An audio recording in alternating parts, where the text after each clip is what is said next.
Good morning. Welcome to Brandenburg News Network. I am Donna Brandenburg, and it is the 7th day of July, 2025. Welcome to our show today. Today I start out at 9 o'clock with Vicky Davis, the Technocratic Tyranny, and at 10 o'clock it is Daniel Richard, the guy that's out in New Hampshire, who is in fact fighting pro se, and he's going to the Supreme Court of New Hampshire for the third time, which is really interesting. Learning a lot about that. I'm going to get right into it with Vicky here this morning.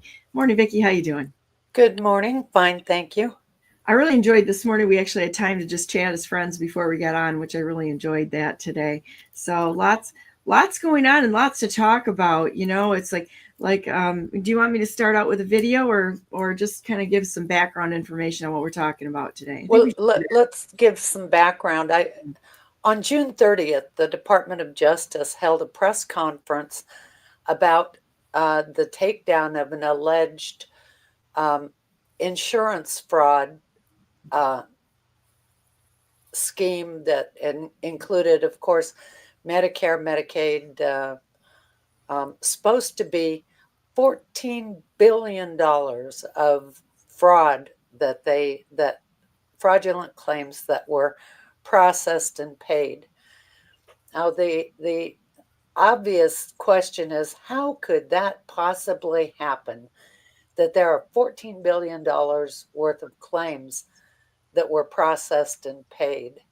It just happened. Nothing to see here. Move along. Right. They just get claims in and pay them, don't look at them at all, which is just so much BS you could choke on it. But anyway, the interesting part of the press conference was when they got to the solution. The solution really is a non sequitur, and that's the clip that I'd like you to play, and then I'll talk about that after. All right, let's check this thing out. Centers for Medicare and Medicaid Services, the Federal Bureau of Investigation, and the Drug Enforcement Administration. And of course, countless partners across the federal, state, and local law enforcement community, and dozens of United States attorneys' offices. Thank you to all who made today possible. Now, despite these historic achievements, we aren't resting on our laurels. We're making advancements to stay ahead of the criminals and their illicit schemes. That is why today I'm also announcing that we are working with our partners at FBI, HHS OIG, and other federal agencies to create a healthcare data fusion center to Boom, right there. Healthcare Data Fusion Center. Yeah, is the solution. That is just so much BS. I can't even tell you.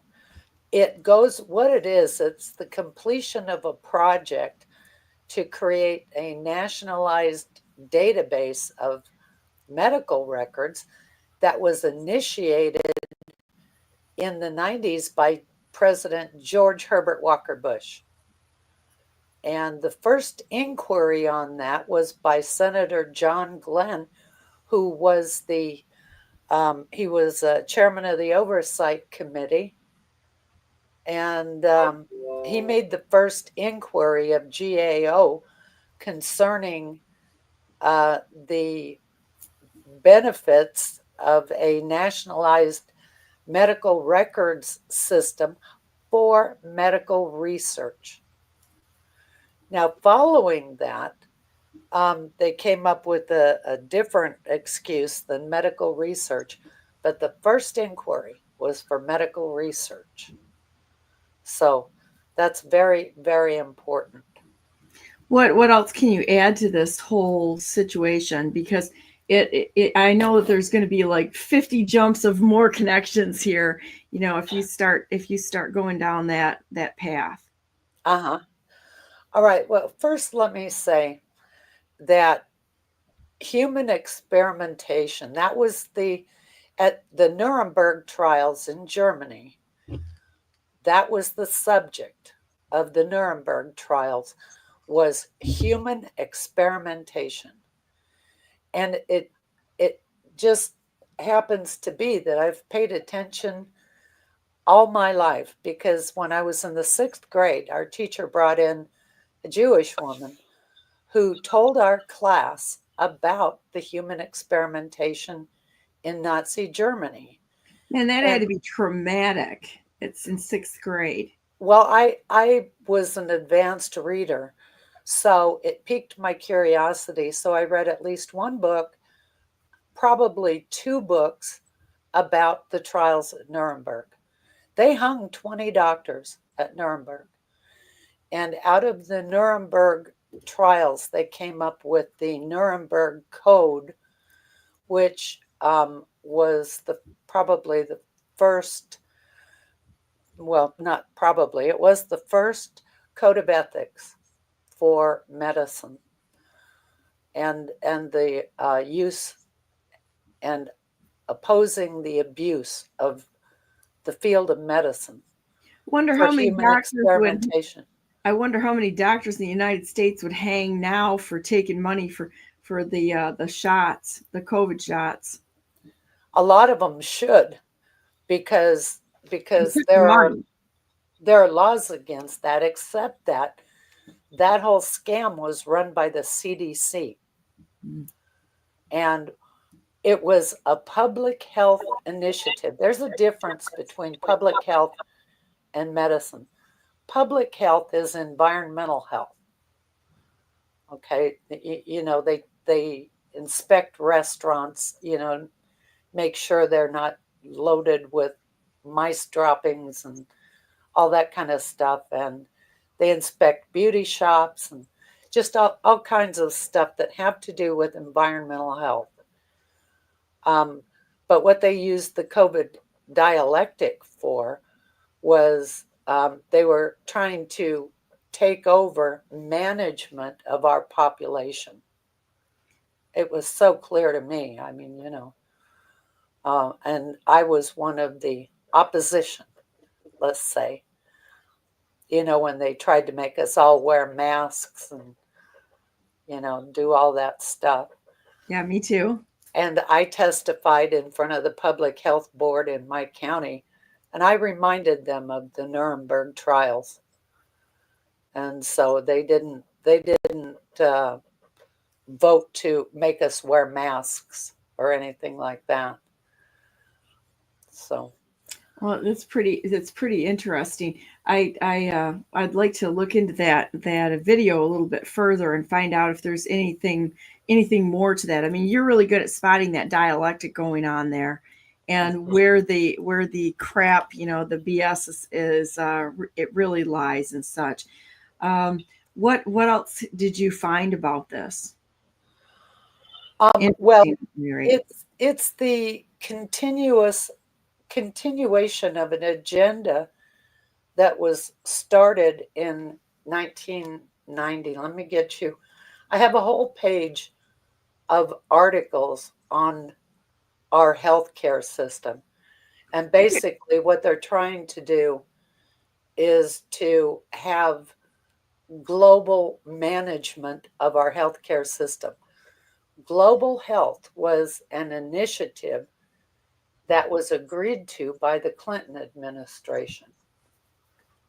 Let me ask you a question. You were talking about inspections. The what's really interesting for to me is that in our businesses, all of our businesses get inspected by someone at this point in time, and I find it to be a sham because the inspector is no less than somebody with a very basic education on anything. They really don't do a good job. It's just basically a way to CYA and leave a paper trail. But I do think it gives people a false sense of security. Well, it's a jobs program for a jobs program. Yeah. When I see like building inspectors, there's very few of them that are actually really do a good job. So they'll come out and they'll point out stupid stuff like paint on a doorknob or something like that, but they'll miss the things that are obvious. Like I told one time, I said, you do realize that if I wanted to, I could hide things. I could hide anything I want on you, but I don't do that. And I won't do that because I'm not a liar. Right. And so just to be clear. So, but I was kind of like upfront and in your face on it. And I typically will do that when somebody comes to do a training too, and say, this is just a rubber stamp, and there's really not much reality in it. I've seen it when we've been in training where the trainers, that you'll have to take the training to do a job, the trainers will sit there and everybody's kind of half asleep in the room. And, you've got that one kid that goes, hey, they'll always raise their hands because they know the answers, but the majority of the people aren't really paying attention. And then at the end, they'll go through the training and the trainer will literally give them the answers on the test and say, well, this is the question. Now, what is the answer to it? So, and somebody will say something, that's right, that's the answer. Everybody will mark the answers down. And I'm like, this isn't mastery of the content. In fact, I redid our training program in one of the companies just because I was like, no, we're not going down this path. I actually want real training, not just something that absolves everybody from guilt. And so helped with the help of one of our project managers actually write real training and require mastery. That was years ago. Well, yeah, that's important. If you do it right, it's important. But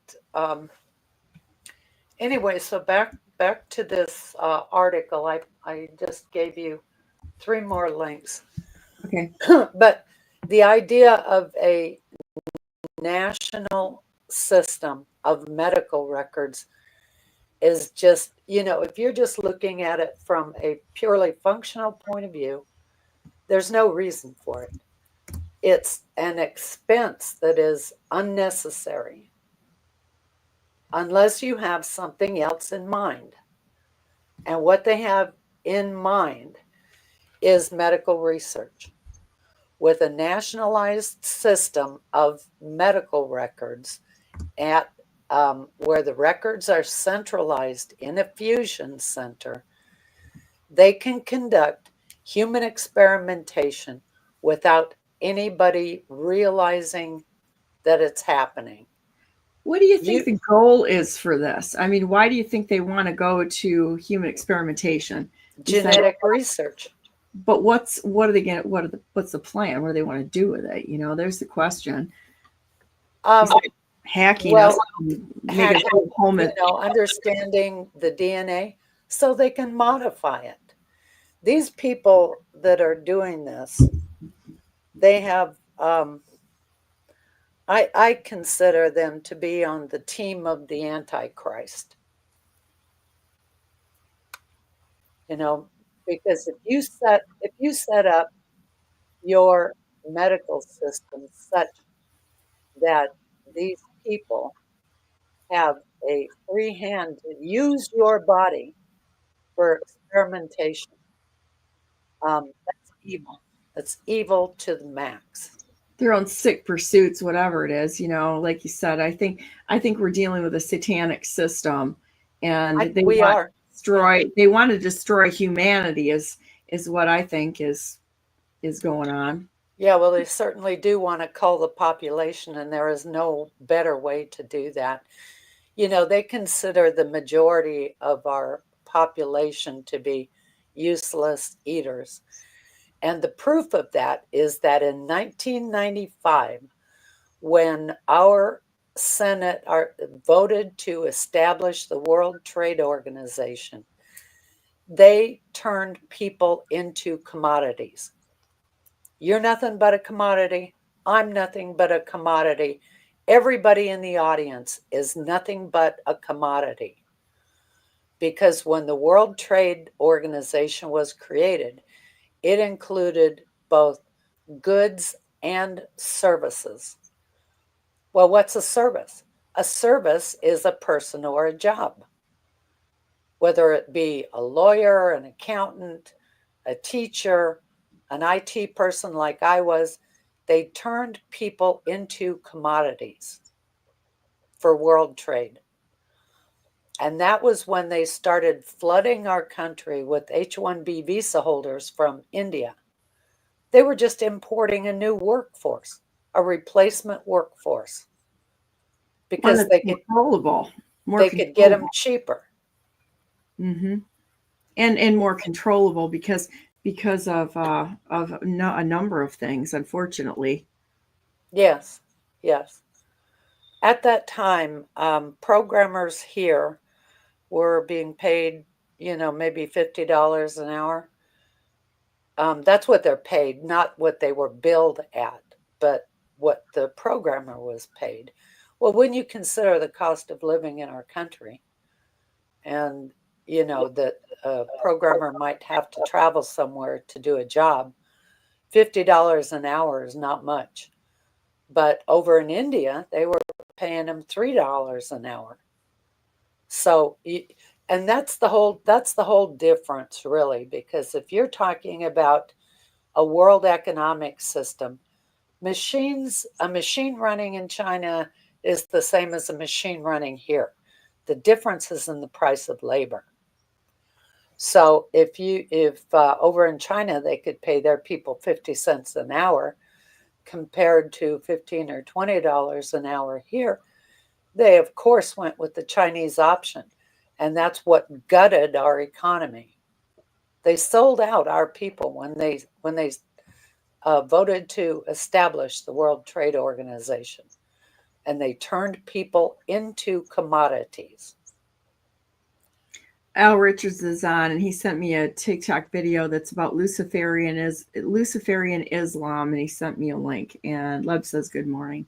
So there's how is that any different than slavery? It isn't. It just isn't.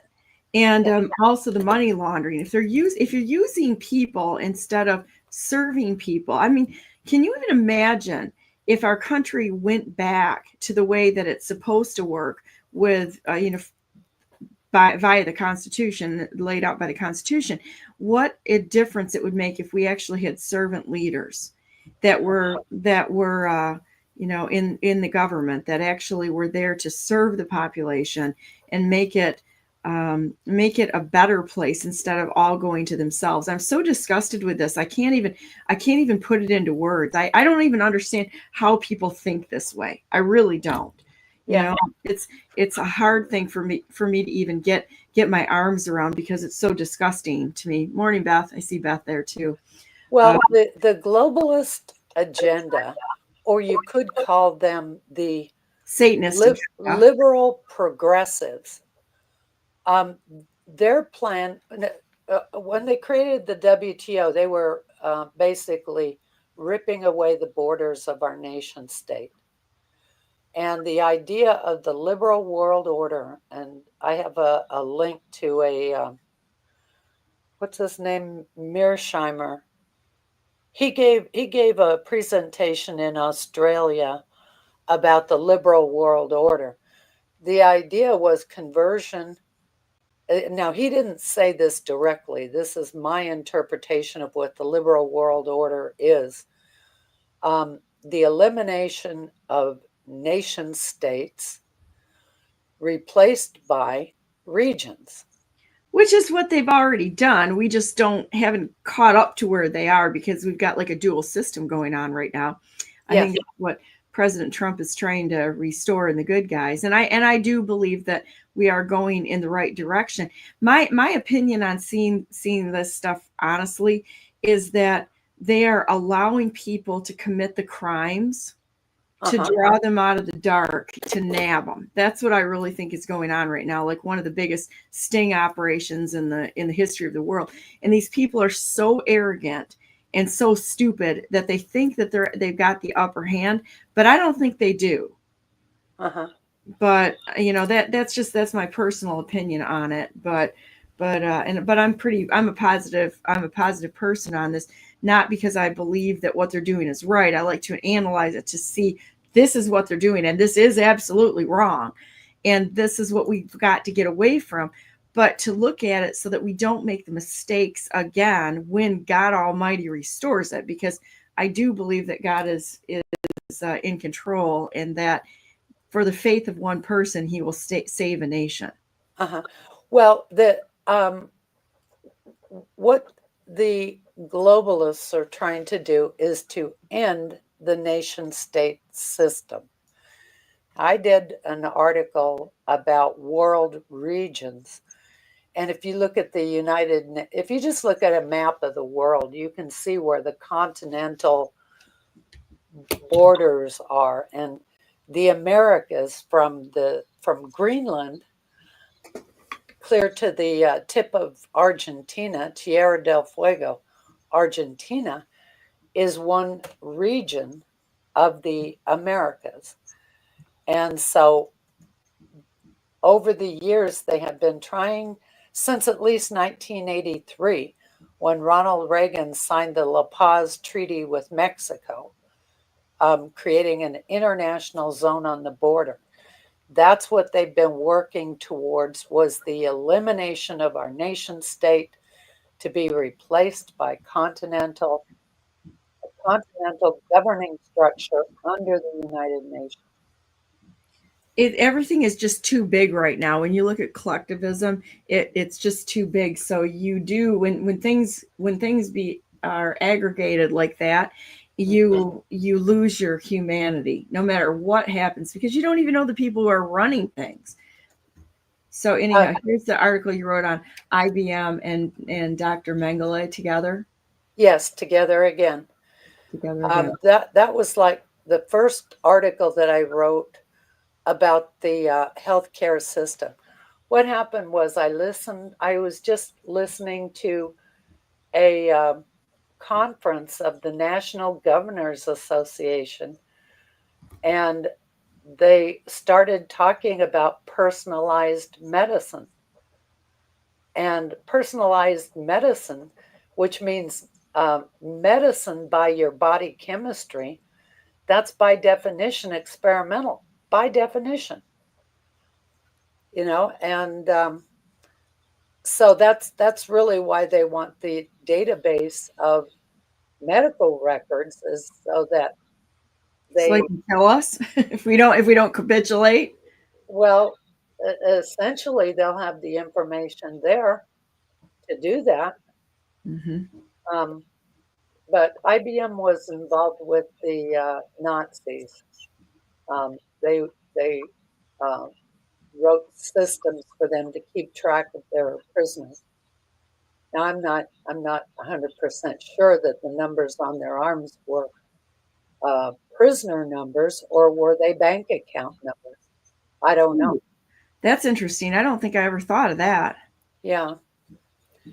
Well, it's I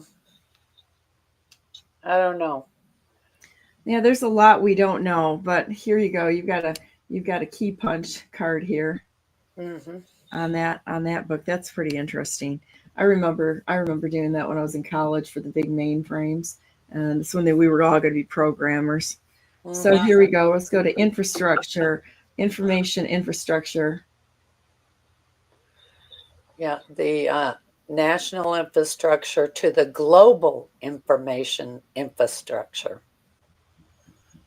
And that's why really we had that COVID dialectic, because they were trying to move to the global system of global health.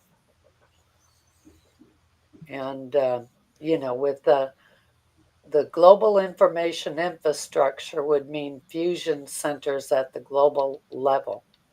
I mean, people don't understand how critically important information is.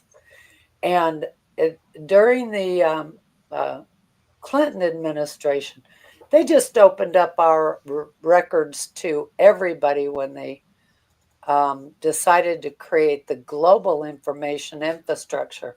Well, that was the best possible thing they could do for our enemies. Sure.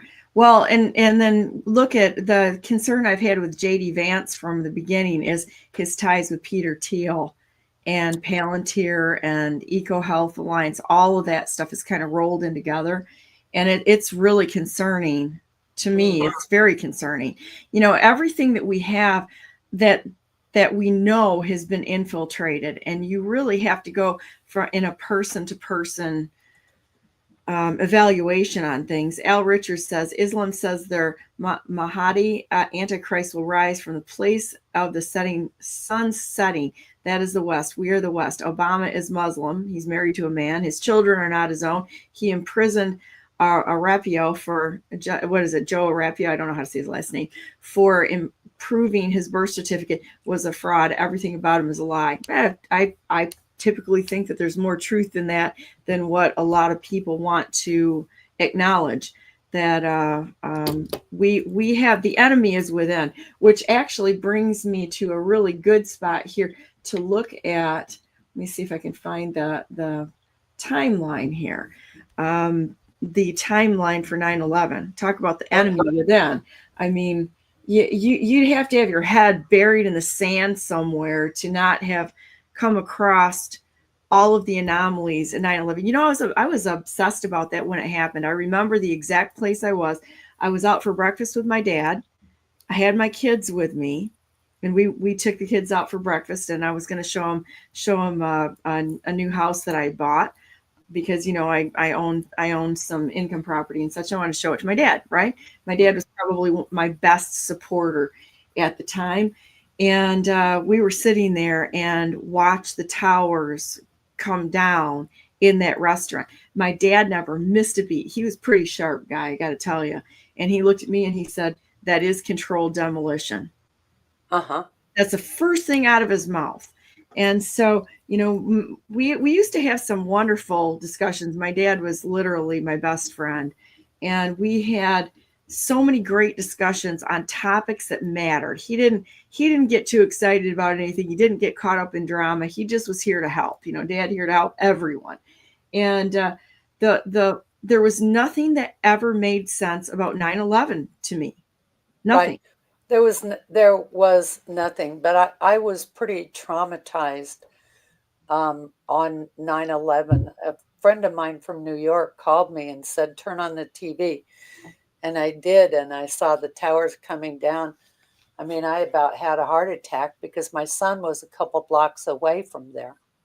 I had a cousin that was right downtown. She was working as an attorney in Manhattan, and her recount of it. I mean, the trauma from say my cousins, because I had two of them, one that watched it come down from outside of New York City, and then my other cousin who was working in New York City, and listening to their accounts of what it was like and how they were trying to get out of Manhattan was fairly traumatizing. And so, you know, you sit there and you look at this and go, this was controlled demolition. And they're like, no, this was the Muslims that did this and such. And I'm like, I'm pretty extra sure that those planes were not what you think they were. But, you know, you at the time, you couldn't talk about what you were already awake to. But I think people You're absolutely right. So a lot of us were sitting out there like an island, an island of our own perceptions, and a few people that were bringing it forward, but nobody wanted to talk about it because of the trauma in the people that were on the ground. They couldn't see it from a vantage point outside of where their pain was. And I think we still have that going on right now as people are waking up. There's so many people that are experiencing the pain of the cabal, if you want to call it, or the organized crime syndicate of the globalists, that they can't see it for what it really is. Yeah. Well, on that morning of 9/11, I tried calling my son. Obviously, I couldn't get through on the phone, but I was able to get him on the internet. So I spent all day in front of my computer. Every few minutes, I'd type, "Are you there?" Oh my God. He'd say, "Yeah, I'm here, Mom. It's okay." You know, I can't imagine the trauma as a mom you went through looking in on this too. I mean, that's exactly, what we're talking about. Trauma typically wrecks a normal person. Yeah. Well, what he told me was that outside of his building, out the windows, they couldn't see a thing. It was all black. Oh my gosh. And they, his company wouldn't let anybody out of the building. Where was he? He was in downtown Manhattan, a few blocks away. Oh my gosh. On Maiden Lane, I think it was. But he had to wait until it was after 3 o'clock in the afternoon till his employer released them, and they had to walk all the way from downtown Manhattan all the way up to Midtown to be able to get transportation out of Manhattan. So, I mean, that was one of the most traumatic days of my life, you know. I can't imagine. So after 9/11, I didn't even think about it, you know, for a couple of years, because I just, you know, erased that from my memory banks. But then there were I was in a group, and they began researching not only 9/11, but what was happening to our economy. And there was a guy, a military analyst named Thomas P.M. Barnett. That And name is familiar. yeah, he was a military analyst. He gave a presentation on C-SPAN about military in the 21st century. And he mentioned 9/11 in his presentation. And I was so focused on what he was saying, I actually transcribed his presentation. It was like 2.5 hours. Oh, wow. And this was back in the day when C-SPAN did not have an archive. So, you know, once a program was over, it was gone. And so I spent a couple months transcribing every word he said because I thought it was so important. Do you have it on your site? Yeah, I do. Did you give me the link for that? No. Okay, we should probably put that up. No, And you've got the yeah. socialists, your experiences are just amazing. I'm so sorry for what you went through with your son. How traumatizing. Yeah, it was pretty bad. Yeah, Denise is in here in the chat. She says, "Don't forget, Elon is highly involved in global health. Recently, according to General Flynn on Benny Johnson's podcast, Trump is surrounded by our enemies." So I typically think that President Trump is always the bait. You know, he throws things out there to see how people are going to react. And I think sometimes, you know, you put people in positions to watch them fail, so you've got something on them, right? Yes. Then you've got clear evidence. You can have all the opinions in the world, but unless you catch someone in the act of something, they can usually wiggle out of this. If I were a good guy planning this, honestly, I would want such tight, ironclad proof about it that there's no wiggle room and no questions. I think that's what he's doing. I really do. Yeah. Well, the objective of building a global health system, it's very important that, and it's good that your listener there caught on to that Elon Musk, because he's got Starlink. And what do you need for a global health system? You need to be able to connect anywhere in the world, right? Yeah, I don't know if you probably didn't see it, but I posted on the fact that India is in big trouble right now because the programmers for the entire Middle East, the programming was accomplished in India, and there's a back door, and every single person that goes to the Middle East right now, all of their information is going directly to Israel. So I know it's not a popular thing to talk about, and I have no problems with the Jewish people, like I have no problems with the Chinese people or any people. It's the governments that have my dander up here a little bit, because I'm so disgusted with the world governance systems, and they are completely separate from the people. So ADL, you can just shove it, because I'm not against the people, but what I am against is the Israeli government, Mossad, just like I'm against a lot of the things that are in our government and the CIA and all of these unconstitutional agencies, which basically have captured the whole world and have just thumb their nose at every country and every people across the globe. It's them against us.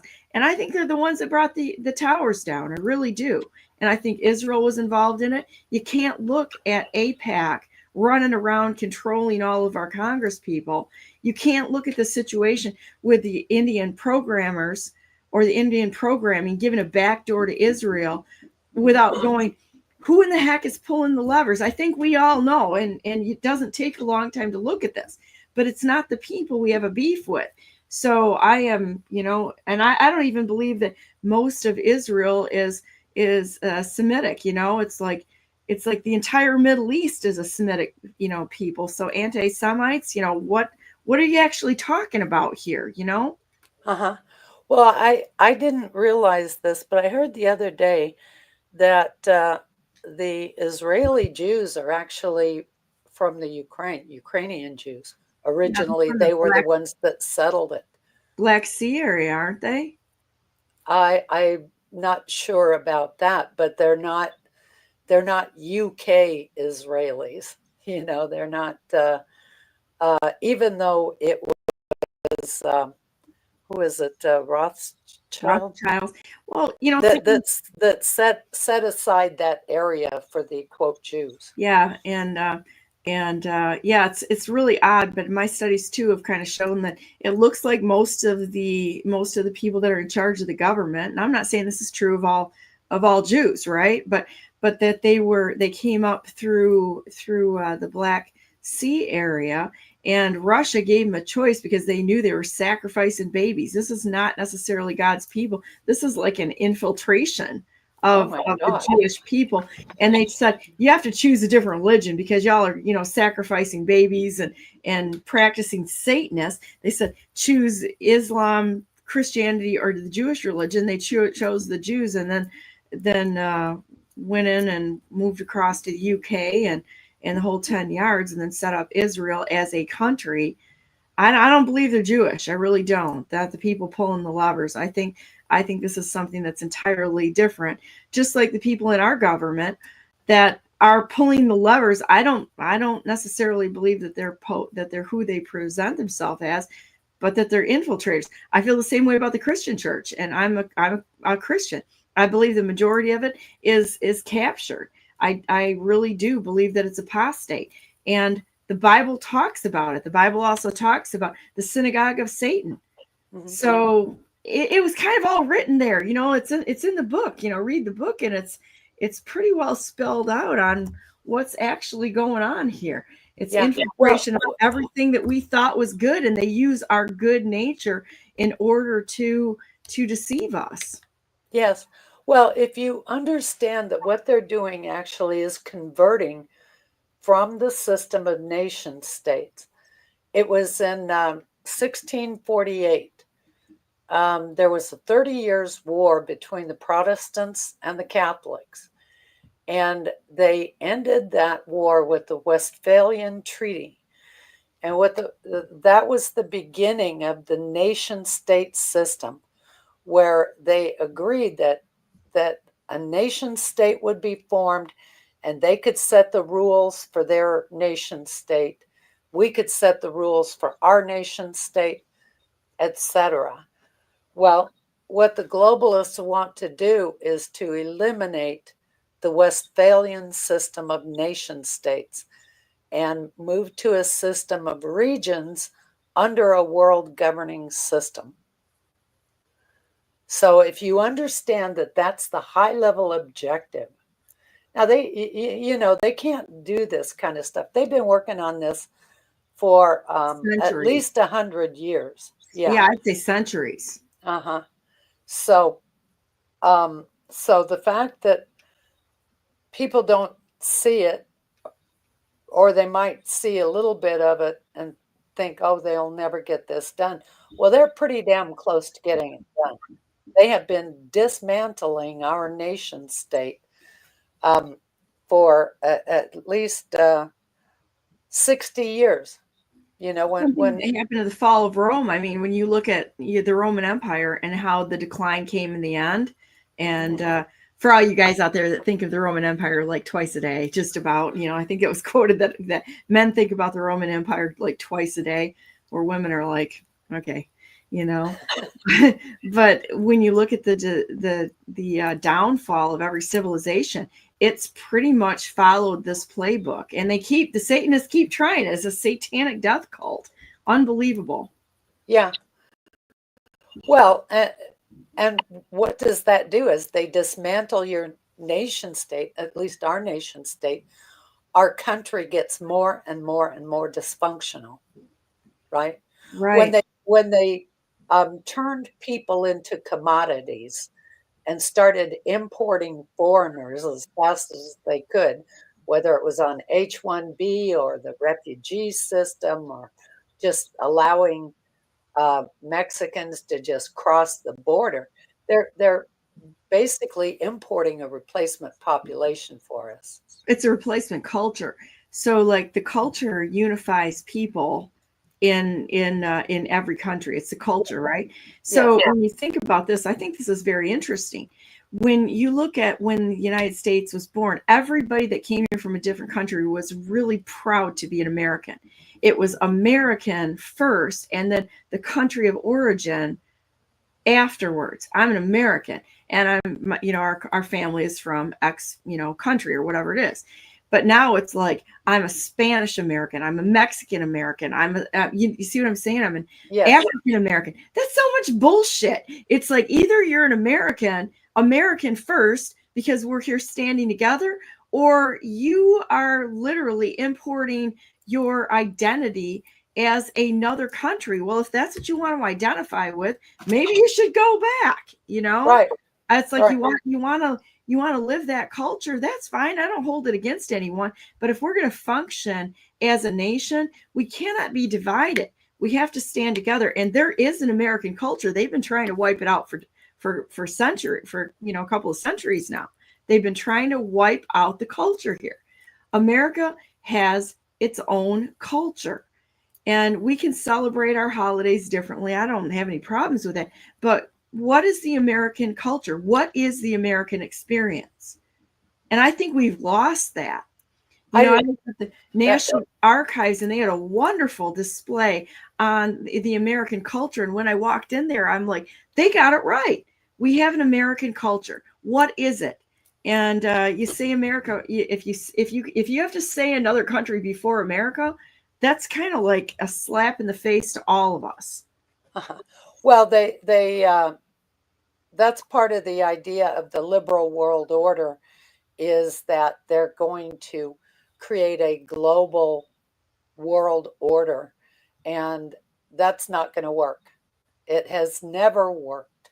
That's why nation states were created to begin with, because I'm not going to live next door to people who are cannibals. There are cannibals in the world. They have their culture, and they could just, by God, keep it where it was created. It's not created here. In the United States. That's where the kids are going, at least some of them. Mm-hmm. Hard truth. There's no thought that you can have that's too insane.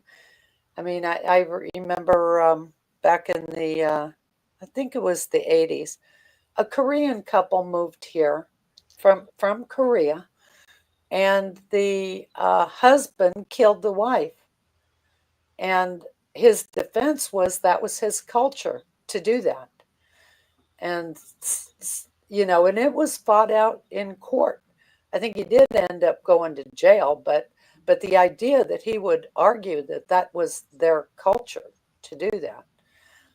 Right. That should have said, we're in trouble here. We're in big trouble. I mean, when you look at the current amputation program, amputating children's sex organs, it's an amputation. Yes. I think we need to frame this as the way that it is. And, in the traditional Muslim communities, they believe in female genital mutilation, which is an amputation. Yeah. So why is that any different? And I think that everyone needs to think about this seriously. Would you want somebody amputating your sex organs where you have absolutely no ability to perform whether it was by castration of males, or like they used to do. They used to castrate males and turn them into eunuchs. It's like, this is not okay. This is not a choice that another person should make. The same thing with and I feel this way about abortion. Abortion is, and I get asked this all the time. Oh, that people say, "Oh, Donna's for abortion." It's like, if you people actually listen to me, no, they haven't. When we take someone else's life in our own hands, or their bodies in our own hands, it's wrong. It's wrong on all levels. God created us the way that He designed us, and He doesn't make mistakes. He does it, even if we think that there's a mistake being made, there are no mistakes made. And Are you familiar with the eugenics movement of the early 1900s? I am not. The experimentation that they were doing at Cold Springs Harbor. No, I'm not. Yeah, the elite in our country, that was a very prosperous time in our country. Money always, whenever there's money, people get stupid. Every time. Well, they did, and they thought that they should be able to sterilize people of lesser intellect, who they assumed were lesser intellect. I've heard of that, but I didn't know that that's where it was at. What's Cold Springs, are you saying? Yeah, Cold Springs Harbor. Okay. On Long Island. And it's called the eugenics movement. These elites, wealthy elites, decided that they could just cull the population. And it's exactly the same thing that happened in Nazi Germany, but it was in our country first. So it's just a repeat. I'm pretty sure that they've been doing this from the beginning of time. Mm-hmm. Well, okay, and now with going back to the Medical Records Fusion Center, they'll be able to select populations for either culling or for human experimentation, and you won't know. They might select you. You might have some interesting genetic propensity, and they want to modify that in some way and see how it works out. So don't think that it's only going to be poor people on Medicaid, because that's not it. If it was only poor people on Medicaid, they would have a fusion center for people on Medicaid. But when they brought the medical records together, they did it for the military, the VA, Medicare, Medicaid, and they will bring private insurers into it. That's the ability. If you have a database that is a fusion center, it's the ability to use that data without anybody knowing about it, without anybody talking about it, to be able to go and selectively choose their test subjects. Okay, now one of the things that really caught my interest, and it was in the early 2000s. What are you familiar with CJD, Jacobson disease, or something like that? It's really very rare. Well, here in Twin Falls, Idaho, there were 5 people diagnosed with CJD. How the hell does that happen? Yeah, that's kind of wild, isn't it? Yeah. That was not an anomaly, but supposedly they couldn't figure out the source of the CJD, even though 5 people had it. They were, I believe they were senior citizens. They just, couldn't figure this out.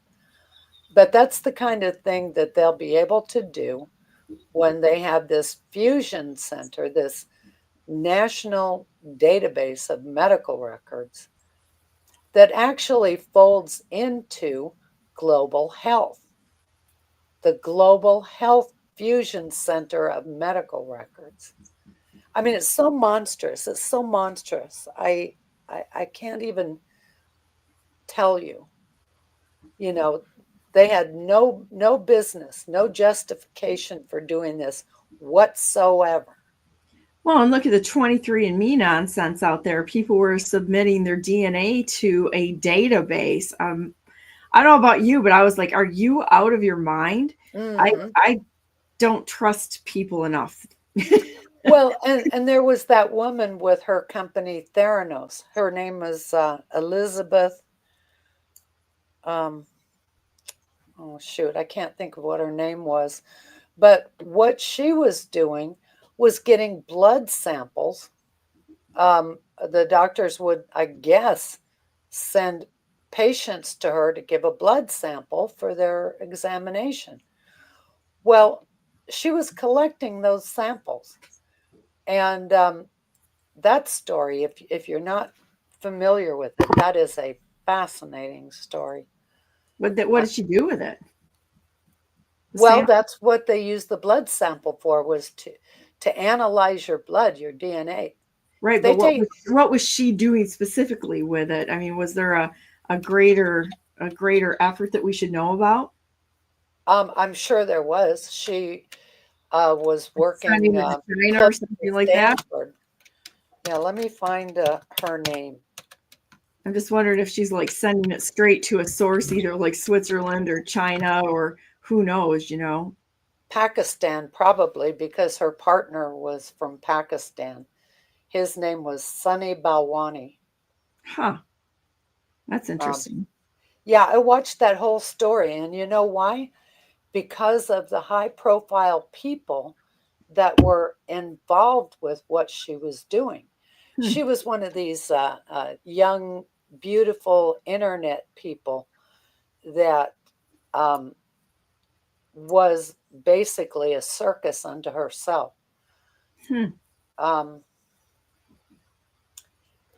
But let me see. It's just so interesting. Yeah, it's quite amazing. Bill Frist, you know, he was a senator at the time. George Shultz, some really high-profile people were involved with her, which tells you how serious it is about what they're calling preventative medicine.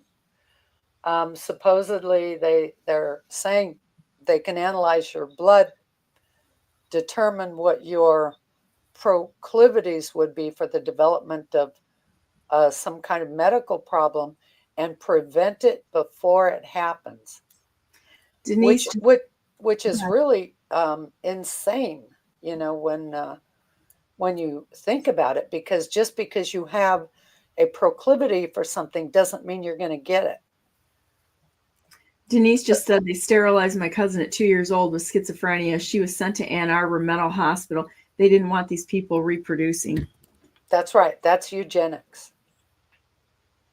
That is eugenics. Well, yeah, not much to say about this. You know, we have a large spiritual crisis going on in the world right now. Large. Yeah, it's evil. I mean, that's how I feel about it, is that it's evil, what's happening in the world. When things don't go exactly right, quite honestly, I think you learn more than when they go perfectly.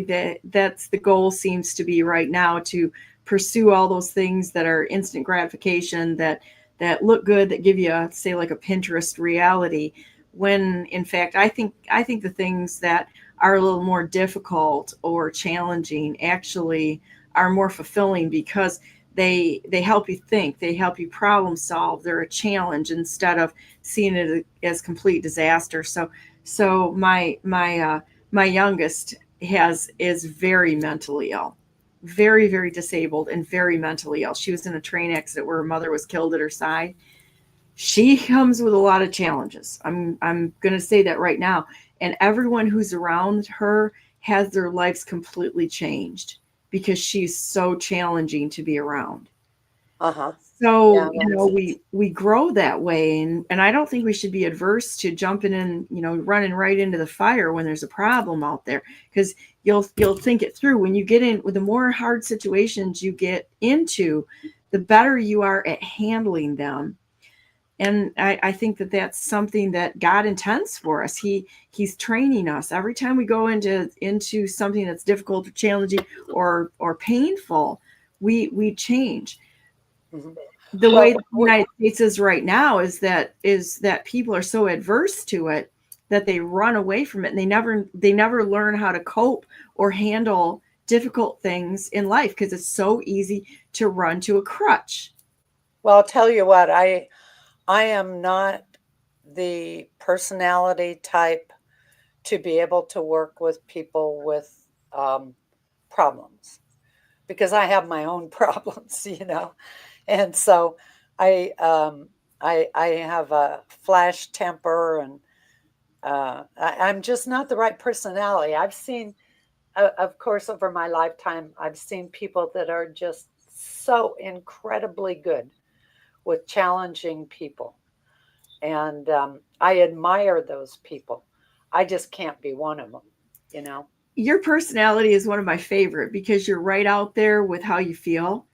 And, I personally think that people that have flash tempers are very interesting to me, because there's no hiding anything. Yeah. And so really, it's a real relationship instead of the fake phony ones where people are like, how you doing? I just love you, and that sort of thing. And I'm just like, I hate those people. I hate that. There was a Clint Eastwood movie where he said, a man has to know his limitations.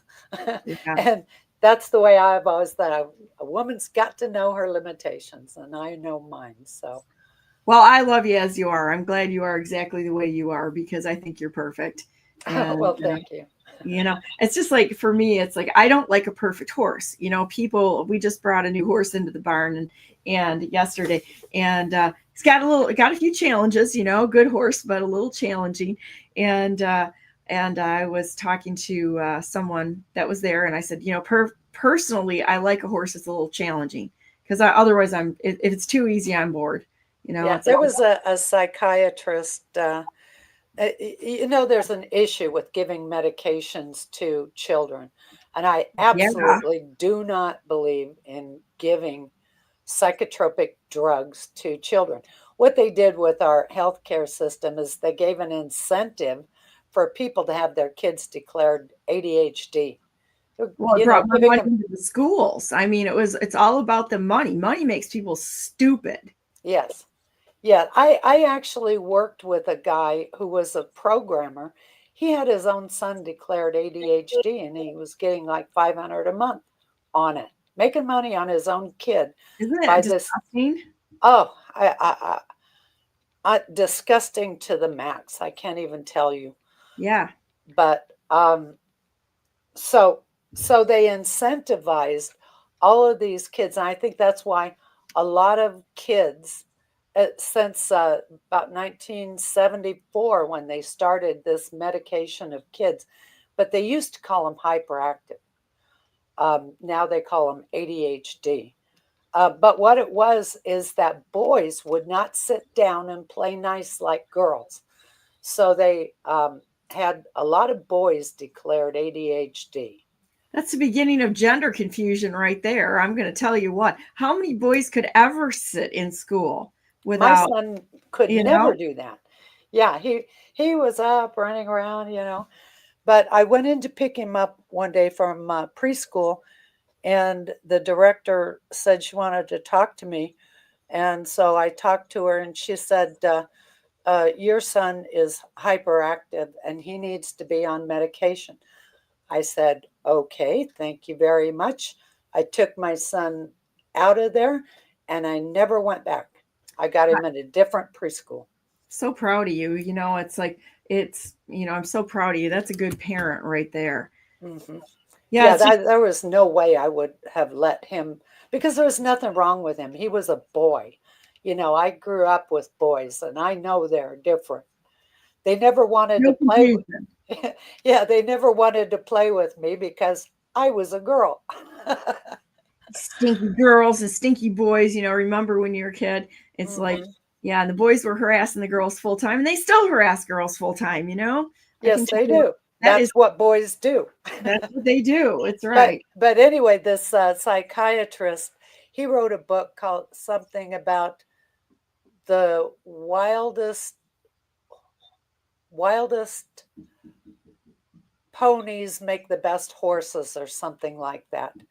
So if you've got a colt that's wild, he'll probably grow up to be a good horse because he has spirit and character and everything else. Well, they're brave. It's like, I've talked about the difference between, because, we have horses, the difference between a stallion and a gelding, who is a cut stallion, non-reproducing, and a mare. Geldings are just kind of like, they're just there. They're happy to be there. They're kind of like a dog, whatever you want to do. That's fantastic. A mare is attitude. I am not going to do that. And you're going to discuss it with her until she's like, okay, I think that's a good idea. Let's go do this together. Right. And a stallion is like, he's like the sentry of the whole herd. They're like so brave. You get on a stallion and they're just kind of watching things and looking for threats and whistling at the girls and, and creating a commotion and that sort of thing. But I'm going to tell you what, they're always on alert for a threat. And if you're on a stallion and they see a threat, they puff up, they get big, and their neck gets puffy like this. And they look at the threat like, I either kick your tail here in 20 feet, your choice, or back down. And that's just the way that they're made. Nobody's going to change it either. I mean, and it's a beautiful thing. I love the fact that we are not confused about gender. There's no confusion here. Yeah, I think that there are so few people that are really gender confused. I mean, it's like I think so too. Percentage in the single digit. But what they are doing, they are creating lifetime patients for drugs and experimentation. Ooh, there you go. Yeah, and I feel so bad. Yeah, I feel so bad for people that have had altering surgery and they try to undo it, but you can't. I mean, those once you alter your body like that, it's that way to stay. And I listened to a gal talk about that after she had she had amputation surgery, and she went from a woman to a man, and then she was transitioning back. To listen to her testimony was heartbreaking. She said, I just should have waited. I should have waited. She said she had both top and bottom surgery, and where they took the skin to create the penis was out of her arm. And it was horrific scarring, just horrific. She goes, I have nothing. She said, I am literally, she was in her 20s. She said, I'm just waiting to die. She said, I have lost everything that made me human. And it was absolutely heartbreaking. And her messages to people that are amputating their children's anything on their children, it should be the same thing as saying, oh, you know what? My kid wants to be a pirate. I'm going to amputate a leg because he wants to be a pirate. That's about the sanity that's going in here with the gender surgeries. No, it's an amputation. If I had my way, I would hang every damn one of those people that are involved in that. And they shouldn't even be in the schools. They shouldn't have this kind of curriculum in the schools or counselors that counsel this stuff, because it's so easy for an adult to manipulate a child. It's my cousins by proxy is what it is. Yeah. It's parents. Yeah. And we've got a whole nest of these monsters up in northern Idaho. They're crazy. They're just batshit crazy. You're going to start amputating pieces of other people's bodies. I don't care if they're your kids. This is not okay. I'm going to bring Daniel on a minute, but hang on for a minute. That doesn't mean you have to leave, okay? And because he texted in the chat, said, I was one of those boys. Oh, that was wild? Were you a wild guy, Daniel? I don't know if Daniel could see me. Are you on there, Daniel? I can see you. Can you see us and hear us? I don't think you can. Let me see. Invite him on because the sound is, you can't hear us.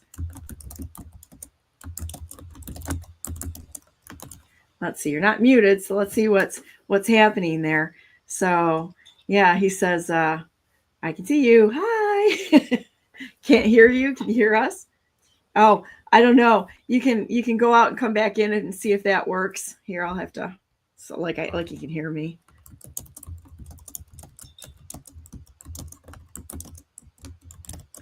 There you go. He left. I think he's going to come back in. We'll see what happens. But yeah, this whole thing is just crazy. And you know what's really horrible about it is when you really look at it, Pritzker was the one that was really behind all of these gender amputation clinics, and to see how many of those increased after 2012 is shocking. The map of it is just absolutely shocking. I don't understand. You know what, that kind of proves how much we've lost our country, the borders, the moral fiber of our country. It's gone. No. Yeah, I don't think Daniel can hear us yet. So hi, can hear you. Let's see, he's got a technical thing. We'll just keep talking, and then do you have microphones, Daniel? I got it. I fixed it. Oh, there you go. Awesome. That's what I love about our show. It's real news for real people by real people at the kitchen table, sort of, to get things forward. So you were one of those boys, huh? Couldn't sit down. I was. It caused me a lot of grief that's why I hated school. I didn't fit the model. I now look back and realize that God did bless me with this extraordinary memory and high IQ, and I wouldn't sit down. I was all over the place because they weren't meeting me at my needs at all, because I didn't fit their model of industrial schools and these indoctrination centers, because that's what they are now. That's what they've been since more than 100 years. And so, yeah, it found it very frustrating. You know what? As a girl, I hated school too. I remember walking up to the school every morning, and as soon as I saw the school, just an ache in the pit of my stomach. I was so bored that I was so bored at school, and I just hated it. Absolutely despised it. So I don't know. I think we can do better. But when I went to school, they had the kids divided. And I didn't know this, when I was a kid, but I did figure it out, when I was in junior high. But they had the fast kids in one class and the slower kids in another class. And so that they could teach to where the kid was. And they got rid of that system and put all kids in the same class. And then they started using the smarter kids to tutor the slower ones, which is completely unfair to the faster kids. They have so screwed up our schools that basically they are just a place for kids to spend time during the day. That's babysitter. When I started homeschooling my kids, because I was done with this whole system before I even put my kids in. I sent my one son to preschool because that's what everybody did, for 2 days. And I was like, this is the dumbest thing I've ever seen in my life. Yeah, we're done with this, and brought the kids home. And when I realized that an average time that kids receive education in a school is less than 2 hours a day. The rest of it's classroom management. And we wonder why 40% of the kids in the schools can't even read, let alone have any life skills. It's just indoctrination to make them better sheeple to follow the directives. It's really a shame. So, Vicky, thank you for being on today. I love you to pieces, my friend, and everything you bring to the table. Is there anything else you want to talk about? No, because I could go on for days, but I'd rather hear Daniel. So thank you for having me on, and I'll talk to you later. We'll plan on next week, Monday. Again, I really do like the combination of the two of you here, because I think you're just extraordinary people. And I've kind of shifted BNN a little bit away from the audience builders to people who are actually doing things on the ground. And I think that's exactly the way that I'm going to continue to go. So how are you this morning?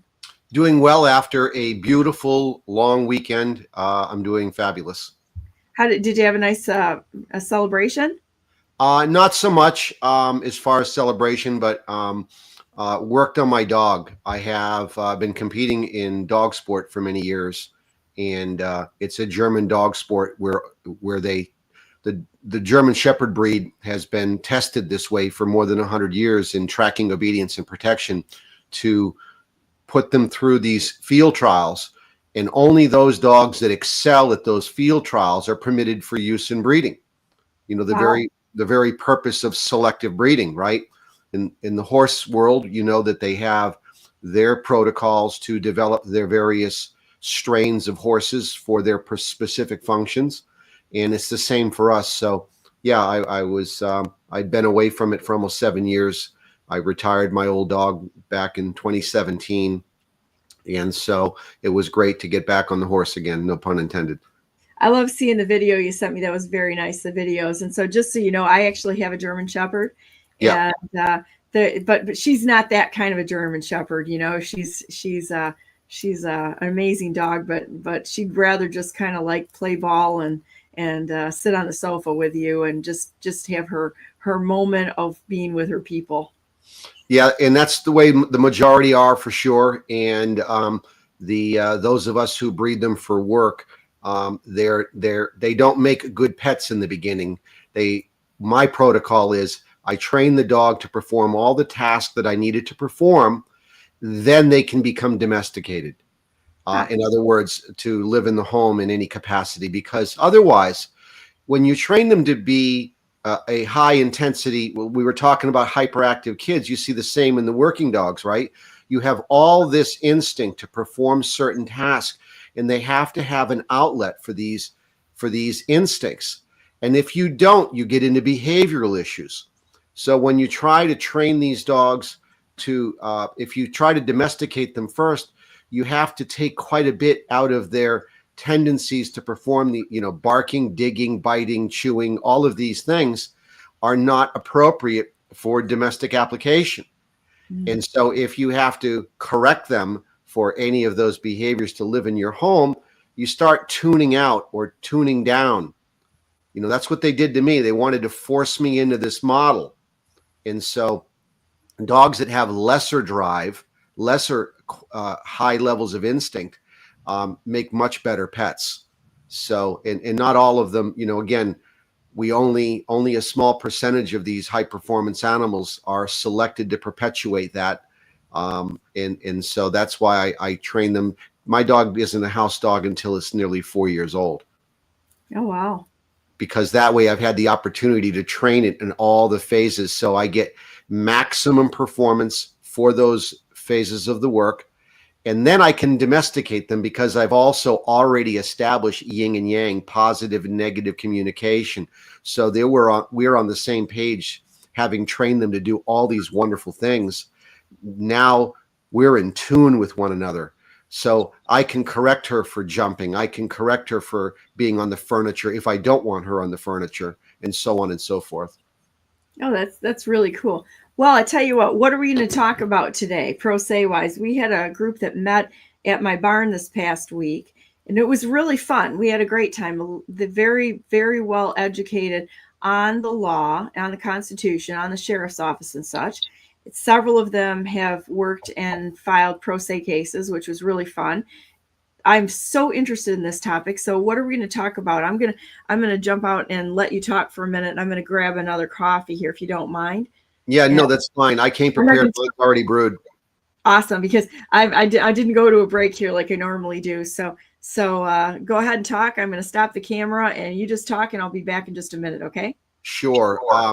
I think the biggest thing for me has been once I understood that our state constitution was no longer taught in our university system, in our law school, state law school, at the big university, University of New Hampshire, I started connecting some dots. And that was that most of the judges and the lawyers in this state, they're taught in law school the importance of precedent set by the courts. And they unfortunately have become too dependent on that.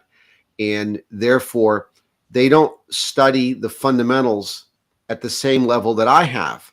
And therefore, these fundamentals are the basis by which we can bring litigation, because what is it that we are entitled to as part of the social compact? That is the ability to defend ourselves, both in the physical realm of personal security, but also, Article 2 of our state constitution. Let me pull it up here. Well, when it goes too much to statutes and case law, the way that they're doing it, one bad decision can drive a ton of them. Well, that's exactly right. You're absolutely right.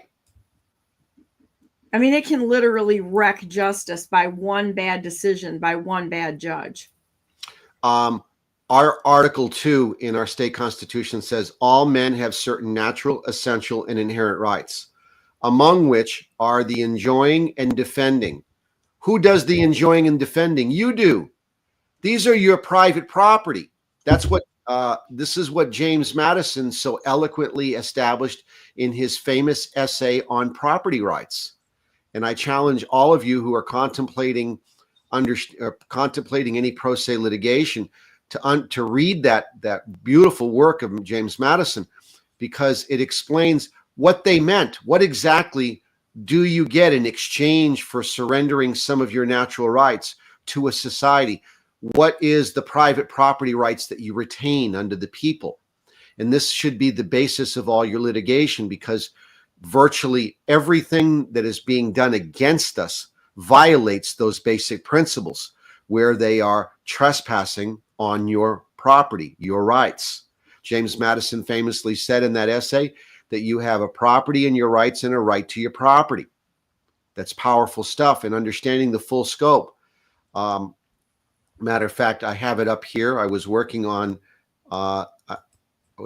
something else, but let me give you a basic rundown.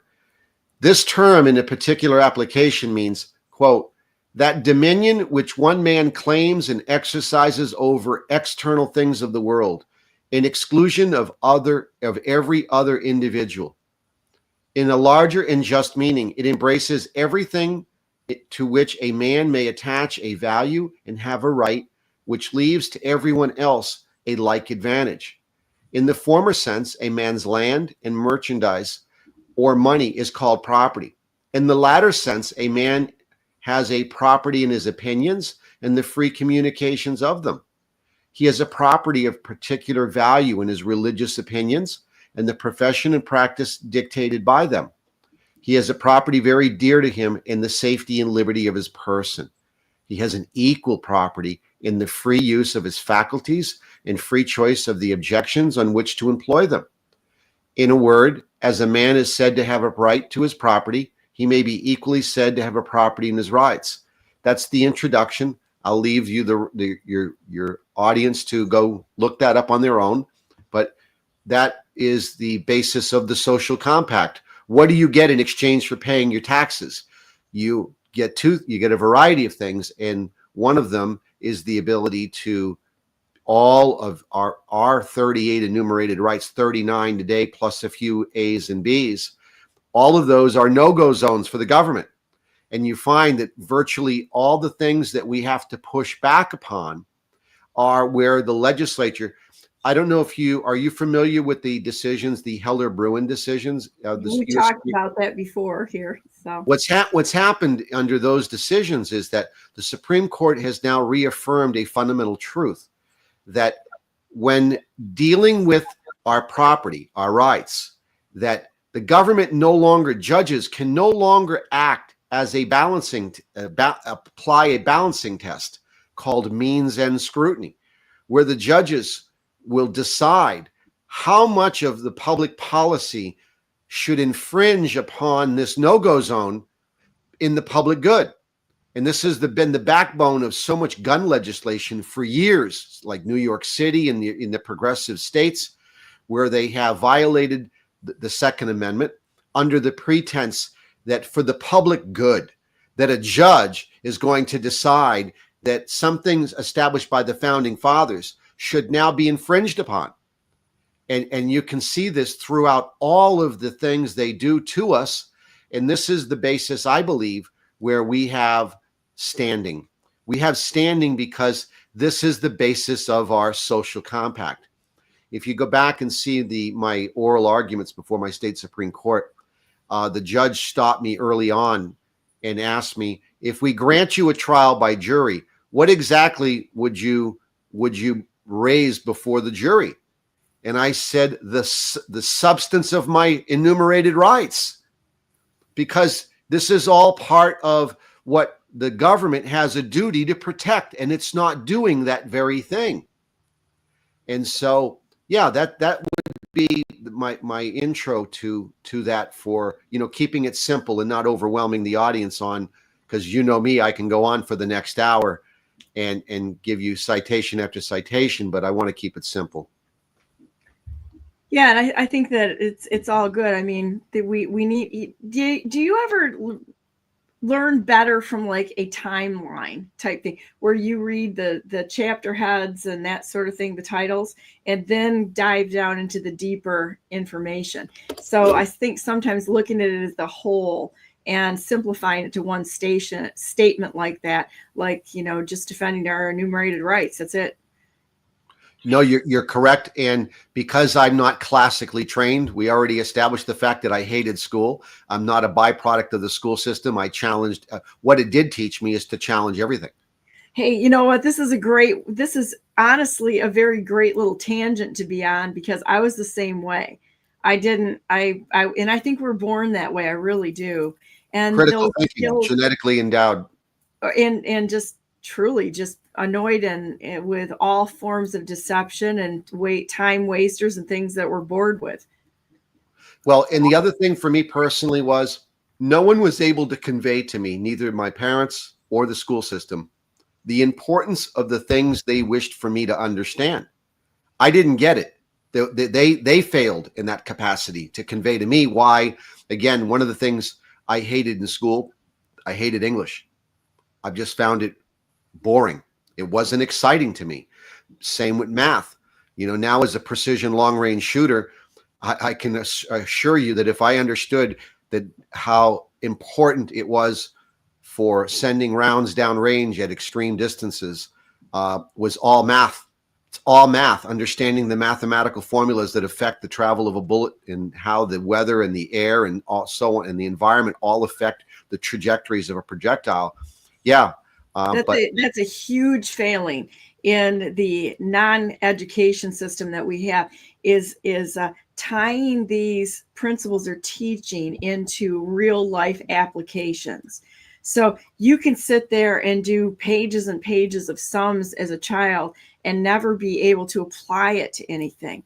They leave it out. So like when I taught my kids, I would bring them to a grocery store and have them convert the numbers or the price into prices per ounce, and do comparisons and read labels and that sort of thing. So tangible real life application. I hated history. Now right. I love it, because I was like, why do I need to know all these dates? This is ridiculous, because all they ever taught were dates, and I didn't care. I was like, okay, so there's a date on that. What does that mean about anything? I mean, it didn't mean anything to me. And so I just skipped right over it and had to relearn everything later. And then some of the things I heard sort of clicked in, but I could have cared less about what I was learning in school. No, you're absolutely right. And, like I said, my frustration with the institution led me to challenge everything. And I would carry that into life, the rest of my life. As you know now, I'm now involved with another group of patriots here in the state, where the state Supreme Court has just upheld a bad decision called Claremont, and it did so for two reasons. One, it is the established precedent of the court that was a bad decision, but the Attorney General's office didn't challenge the bad precedent. Rather, they let it stand so they could justify the indoctrination centers they've established. And this led me into a deep dive of understanding the evolution of education in the United States. The court in that decision used a history book called the history of education in New Hampshire. And so it explained from Plymouth Rock, which was the second settlement in the North American continent after Jamestown. They used that history that leads to Boston and so on and so forth. And so my dive into the evolution of our history has, it's been a while since I visited this topic, but I do know that during the transition from the 19th century to the 20th century, during the Industrial Revolution, scholars much more learned on this history have explained in great detail. I'm not current on it, so forgive me, but I do know that they intentionally made public school as a dumbed down protocol, just smart enough. They only wanted to produce students smart enough to read blueprints, basic reading and writing skills to adjust to this growing industrial revolution, because there was a lack of these skills. And so our public schools as we know them today, as they evolved out of a quasi-religious first and secular components of education second, what's happened is that morphed into completely removal of the gospel and a transition into a purely secular entity, and continuing to call that a public school, leaving what out of the equation? Morality. Now your government. There's no standard without. There's no standard without God involved. Exactly, because when you remove the fundamental principles, whether you believe or don't believe, the point is what I believe for sure is that the gospel has established a history of the human species. And when you understand, as I said before, basic instruction before leaving Earth, right? It's a history lesson about human behavior.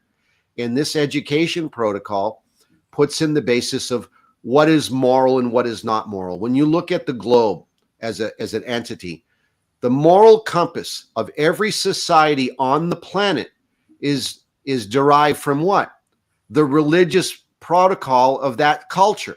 So if you're in Israel, it'd be Judaism. If you're in an Islamic country, it'd be the Quran. If you're in India, it'd be the Hindu faith, and so on and so forth, right? So morality is predicated on what? Some type of religious belief system. Because otherwise, what is the human? What do you find when you deal with people who are secular by choice, who have either not been taught a religious belief of any kind? They are left, as you hear people say, well, you should just be a good person. Well, what is a good person? They become a god and of themselves in their own mind, because then they set the rules and there's no standard that doesn't make any difference. As long as they feel good about it, they justify whatever their actions are to themselves. So they can do whatever they want. Well, yeah, absolutely. And secondarily, what it does is that their happiness and their perspective is based on what makes them feel good. Yes. So now we get into a debate over fruits of the spirit versus fruits of the flesh, right? Right. And so this is an underlying issue where people simply choose based on what's good for them. Well, that's good because it's all relative to their perspective and not based on thousands of years in human behavior. What I believe is for sure is that the human, as King Solomon said, there's nothing new under the sun. We as human beings are no different than Adam and Eve today. It's a perpetuation of the human species from beginning to end. So those fundamental principles of the Old Testament and all of the morality that derive from that concept, even though we did ultimately get to the New Testament, the point is why all of those things came to be are detailed in the scriptures. They're detailed because they found generation after generation after generation that these time-tested protocols or beliefs were rooted in the human condition and the human experience. And so, but that's my thought on the education system. And of course, this leads to my next pro se fight, and that will be challenging the tax structure of the state, which the state court has tried to make law by ruling that the word cherish in the 20th century now all of a sudden means that the word cherish was interpreted by the state Supreme Court as a state mandate to tax. Think about that. Okay. Yeah, it's absurd. It's absurd. Think of it this way. I don't get the connection. Right, exactly. If you look at what did we fight the revolution over? Taxation without representation, the Stamp Act, right? The Parliament tax too. It's like we're at 85% and above tax rate.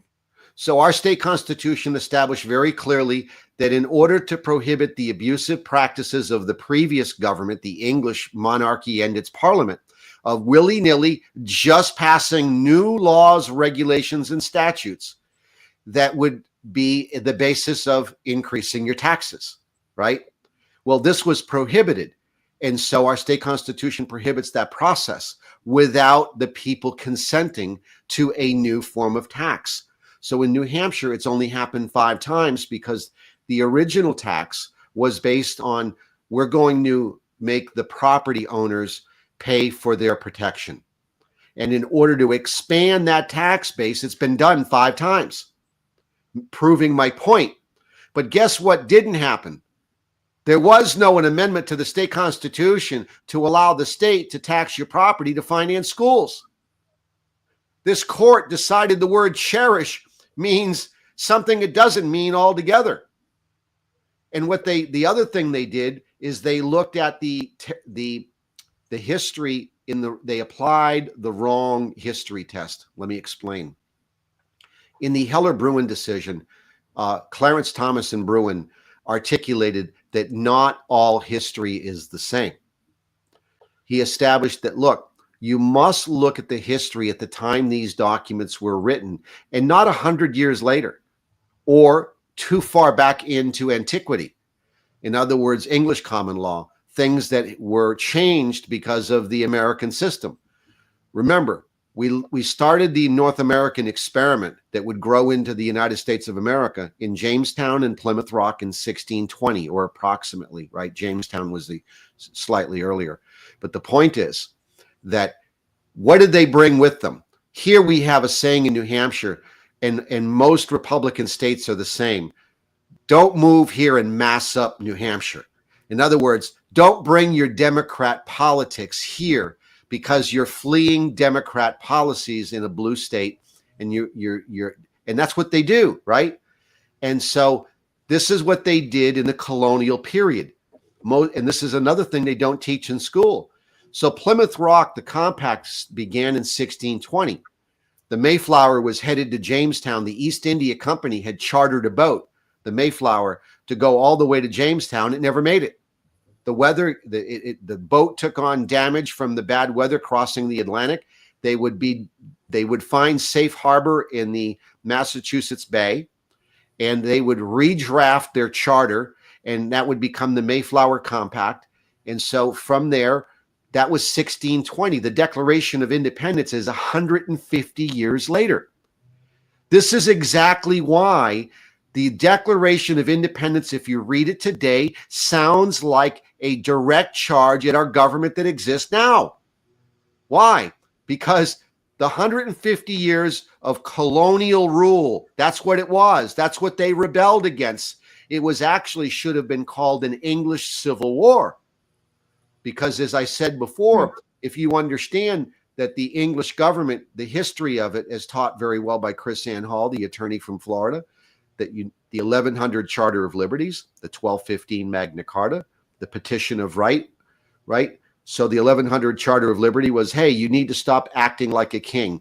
You are supposed to handle our external affairs and you keep misbehaving. So you need to promise that you won't do it anymore. Well, that didn't last very long. We get 100 years goes by and we get to Magna Carta. Finally, they grab the king, put a sword to his throat and say, hey, unless you agree to adhere to an expanded document called Magna Carta, that our social compact is done. This is where we got redress of grievances and some of our other rights. And so that would last until 1628, where the English petitioned the Parliament.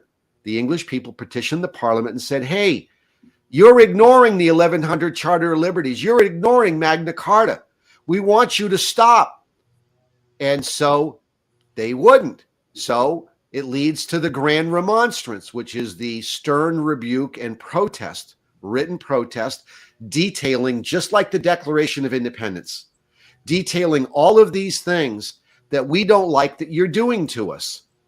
Doesn't that sound like today? Yes.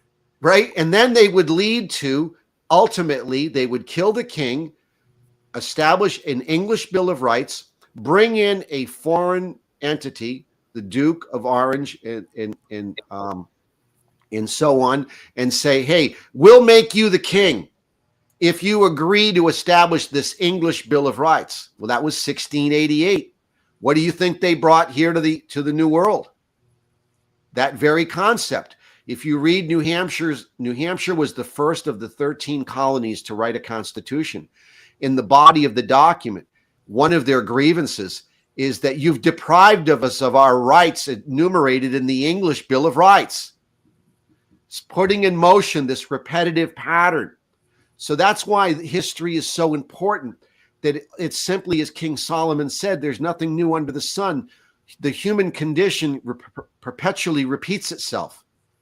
And so this is where we find ourselves and why it's so important to know these fundamentals, because it didn't begin in the modern era. It began hundreds of years ago. And so that's why, for me, it was and again, things not taught in law school. Now, most lawyers and most judges will learn about these things if they have to study a particular challenge to a state or federal constitution. And so we do get occasional good precedent, like we've gotten in the Heller-Bruin decisions and the abolition of this balancing test, and now the dismantling of Chevron deference, and that they will no longer allow these administrative bodies to make law, to prosecute the violation of their rules and regulations, and sit in judgment, right? The very definition of tyranny, the breakdown of separation of powers. And of course, that's been achieved by how? Dumbing down, back to education, dumbing down our education system. And if you study that process, that's what's happened, is now we're no longer teaching it. So we have both political parties, who elect well-intended volunteers who run. Our state legislature gets paid $100 a year. That's it. Wow. So, yeah. And by the way, it's supposed to be paid in silver. Okay. So if you paid them in silver, it would correct the inflationary consequences of the debasement of our value of our currency. But I digress. That's another conversation for another day. But yeah, so this whole process that's how they got away with dumbing us down. So they go there and they don't understand the source of their authority and the limits of their power. So both parties have a party platform. One is red, one is blue. Both go of them. Sports team, go. And what they do is there's a bait and switch. The bait and switch is the party platform. For me personally, the Republican Party platform is wonderful. I agree with the majority of it. Where they go off the rails is, for example, in the education realm, they continue to stand by and sanction big government control of our school system that has left them poorly educated about how they ought to establish public policy while protecting private rights. You know, Milton Friedman, one of my favorite economists, recently, I think I said this last time, it's worth repeating. He said that in a short video that government really should only do 4 things. 1, to protect the homeland, to protect the state, and then ultimately the states would give that power to the federal government. So to protect ourselves from foreign invaders and to protect our commercial activity around the globe. Government is the only entity that's capable of doing that, even though they'll do it at twice the cost of the private. But there's no way really to get the private entity to perform that task. The second is to establish the rules of the game, right? And what does that look like? And so that is to establish property rights. so that we know what the rules are and that those are part of the social compact. The next item is also protecting one citizen from another. When a group of citizens using a democracy, mob rule, want to take your bicycle from you, right? In a democracy, if 51% of them say they'll take your property from you, right? They get away with it. But in a republic, they can't. Why? Because the social Right. your private property is your rights, and this is someplace they can't go. And the reason the government doesn't do a good job at this is because it spends too much time doing that which it ought not do in the first place, because we, the people, never gave it authority to do these things.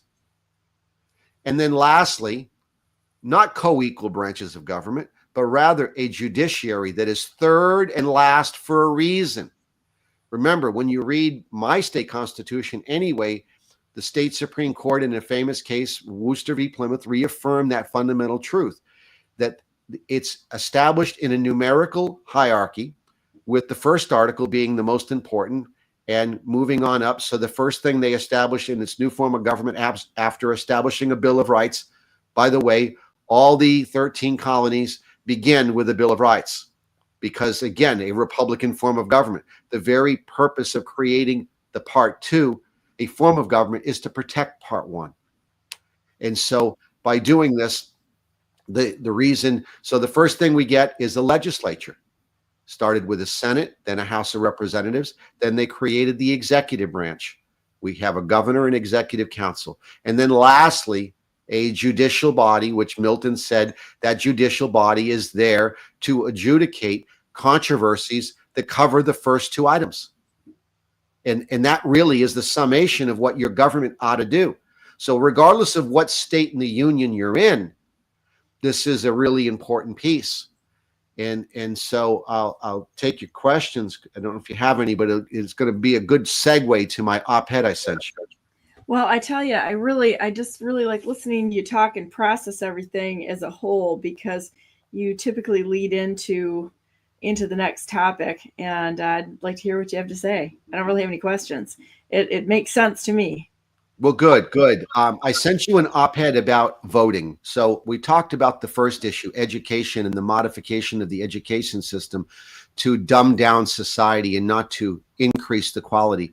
We spend more per capita in the United States of America than any nation on the planet in our education system. It's a complete failure. If you don't like the Democratic Party and its policies and the division of the United States because of it, I would submit to you that they were listening to Sigmund Freud, who understood, let me take a child for the first years of his life, and I will create a Democrat for you. I'm paraphrasing, of course. He didn't say that. But the point is, he understood that if you could imprint young minds and mold young minds, and that's what's going on in our schools, right? But the second part is elections. I know it's a big jump, but how do we achieve this? You first dumb the people down. Then through control of the media, you can get them to vote for their own demise and their own dumbing down of their culture. And they did this at the ballot box. And so, as you already know, this is a big part of my lawsuit. But I want to expand this into a nationwide problem. And this is if we don't fix this, then we are doomed as a culture. So let me get into it. In 1776, New Hampshire state constitution was first written, and as all the other colonies. Citizenship was something retained as a power because each state became a sovereign country. When you read the Declaration of Independence, it says clearly that we're divorcing ourselves from the state of England, right? The word state means a country. So the sovereign powers granted by a sovereign people to their legislatures also included the right to define who their citizens are. Here in New Hampshire, our first recorded event of that is in the year 1785, after our second constitution was adopted in the summer of, went into effect June 2nd, 1784. And that constitution, they put in place the ability for the legislature to be responsible for defining who its citizens are. So our first recorded cases, Peter de Sos and his wife and his 2 children petitioned the legislature because there were no statutes in place giving the Secretary of State the authority to issue naturalization papers, right? So this was an act handled by the parliament, or the state legislature, excuse me. And so when it did this, the state legislature had the authority to regulate commerce as one of its authorities. And the other one was also to authorize those who want to be naturalized. So that's our first recorded event. Now, this is really important because it sets the precedent that state citizenship begins before the United States of America. It becomes the backdrop and the control of all the 13 states established by their legislative bodies, the mechanism by which you become. Read the Articles of Confederation that follow, right? Because that's the next document here in our genealogy. All 13 states, right after the Declaration of Independence, I like to call the divorce letter. After that document, they all write constitutions declaring themselves free, sovereign, and independent countries, right? Hang on, pull it up here so I can quote it verbatim. Articles of Confederation. Here we go. Article 2. Each state retains its sovereignty, freedom, and independence, and every power, jurisdiction, and right, which is not by this confederation expressly delegated to the United States in Congress assembled. See, the states, even when they wrote the U.S. Constitution, didn't surrender their sovereignty. If you don't believe me, what does the 9th and 10th Amendment say? It reaffirms that very thing. The 9th, to paraphrase, says, just because we didn't think about it and write it down doesn't mean that you can just assume powers we didn't give you. And then the 10th makes it even stronger, right? That those powers not specifically delegated to us or retained by the states are retained by the people. So this goes to the issue of state citizenship. Okay, this is a really big deal. So in the U.S. Constitution, which becomes the next document in our genealogy, becomes Article 1, Section 8, Clause 4, is to establish a uniform rule of naturalization key for foreign-born nationals. In other words, at creating this new union called the United States of America, we delegated to the federal government to establish the rules for moving to America when you were born in some other country in the world, so that it would be the same throughout. But in the very first act, the very first meeting of the U.S. Congress in 1790 in New York City, that's where they assembled. Washington, D.C. is yet to be surveyed and created as a 10-mile square. They passed the very first Immigration and Naturalization Act of 1790. It explains how you become naturalized, which is you apply. First, you had to meet the durational residency requirement established by federal law and live within one of the states of the Union, meet their residency requirement, and then do 2 things. Prove to the court that you are a person of good character because you came here and took care of yourself and stayed out of trouble. And secondarily, that having done that, you then, upon meeting that qualification, I'm skipping the other one, you would then swear an oath and you would become an American citizen, a citizen of a state, not a citizen of Washington, D.C. See, there's a distinct difference between a citizen of the United States of America, which is what my immigration certificate says. See, I have remember, I was born in Canada. My parents moved to New Hampshire in the 60s, so I was naturalized. So I went through the process. So we'll get to the 14th Amendment in a moment, but this process puts in place that a citizen of the United States of America is a state citizen. It's not a federal U.S. citizen. Who is a federal U.S. citizen? That's a person born or naturalized in federal territory. Washington, D.C., Puerto Rico, Guam, the Northern Mariana Islands, and so on and so forth. Why? Because what are they, Donna? All of them are not states, are they? No. And who has jurisdiction over them? Federal government. So the federal government grants them federal citizenship because it can't grant them state citizenship. And there's a blurring of the lines in the 20th century. We've all been converted to the wrong application, so that if Article 1, Section 8 of the U.S. Constitution says that the federal government, I think it's Clause 17 of the enumerated powers, says the Congress only has jurisdiction over the 10-mile square and federal territory, how did it then obtain jurisdiction over all of us? Right? What was the mechanism for that? They had to get us to consent to being in federal jurisdiction by changing and reversing the language from citizen of the United States to United States citizen. Huh. It's a sleight of hand. It's a sleight of hand. Right. Most people have never unraveled that, because that's exactly what they've done. So if they have to move your corporate entity, your legal name. Have you ever heard why your name is spelled in all capital letters in virtually all of your legal correspondence? I have. So the reason this is done is it is done in order to to create a corporate persona, a legal fiction, because the federal government doesn't have jurisdiction over the citizens of the state under common law. They have to traffic your person and create a corporate person in order to get you to consent to federal jurisdiction. This would lead to the whole New Deal. See, the changing of all of this starts with a multiple step process. First was the creation of birth certificates. Now, in the beginning, prior to the 1920s, the federal government, the states, and your birth record was in fact your family Bible. If you look at most Bibles, at the front, there's a genealogy that would be written into the beginning of the Bible. And your Bible was your passport, because it established how you move from place to place.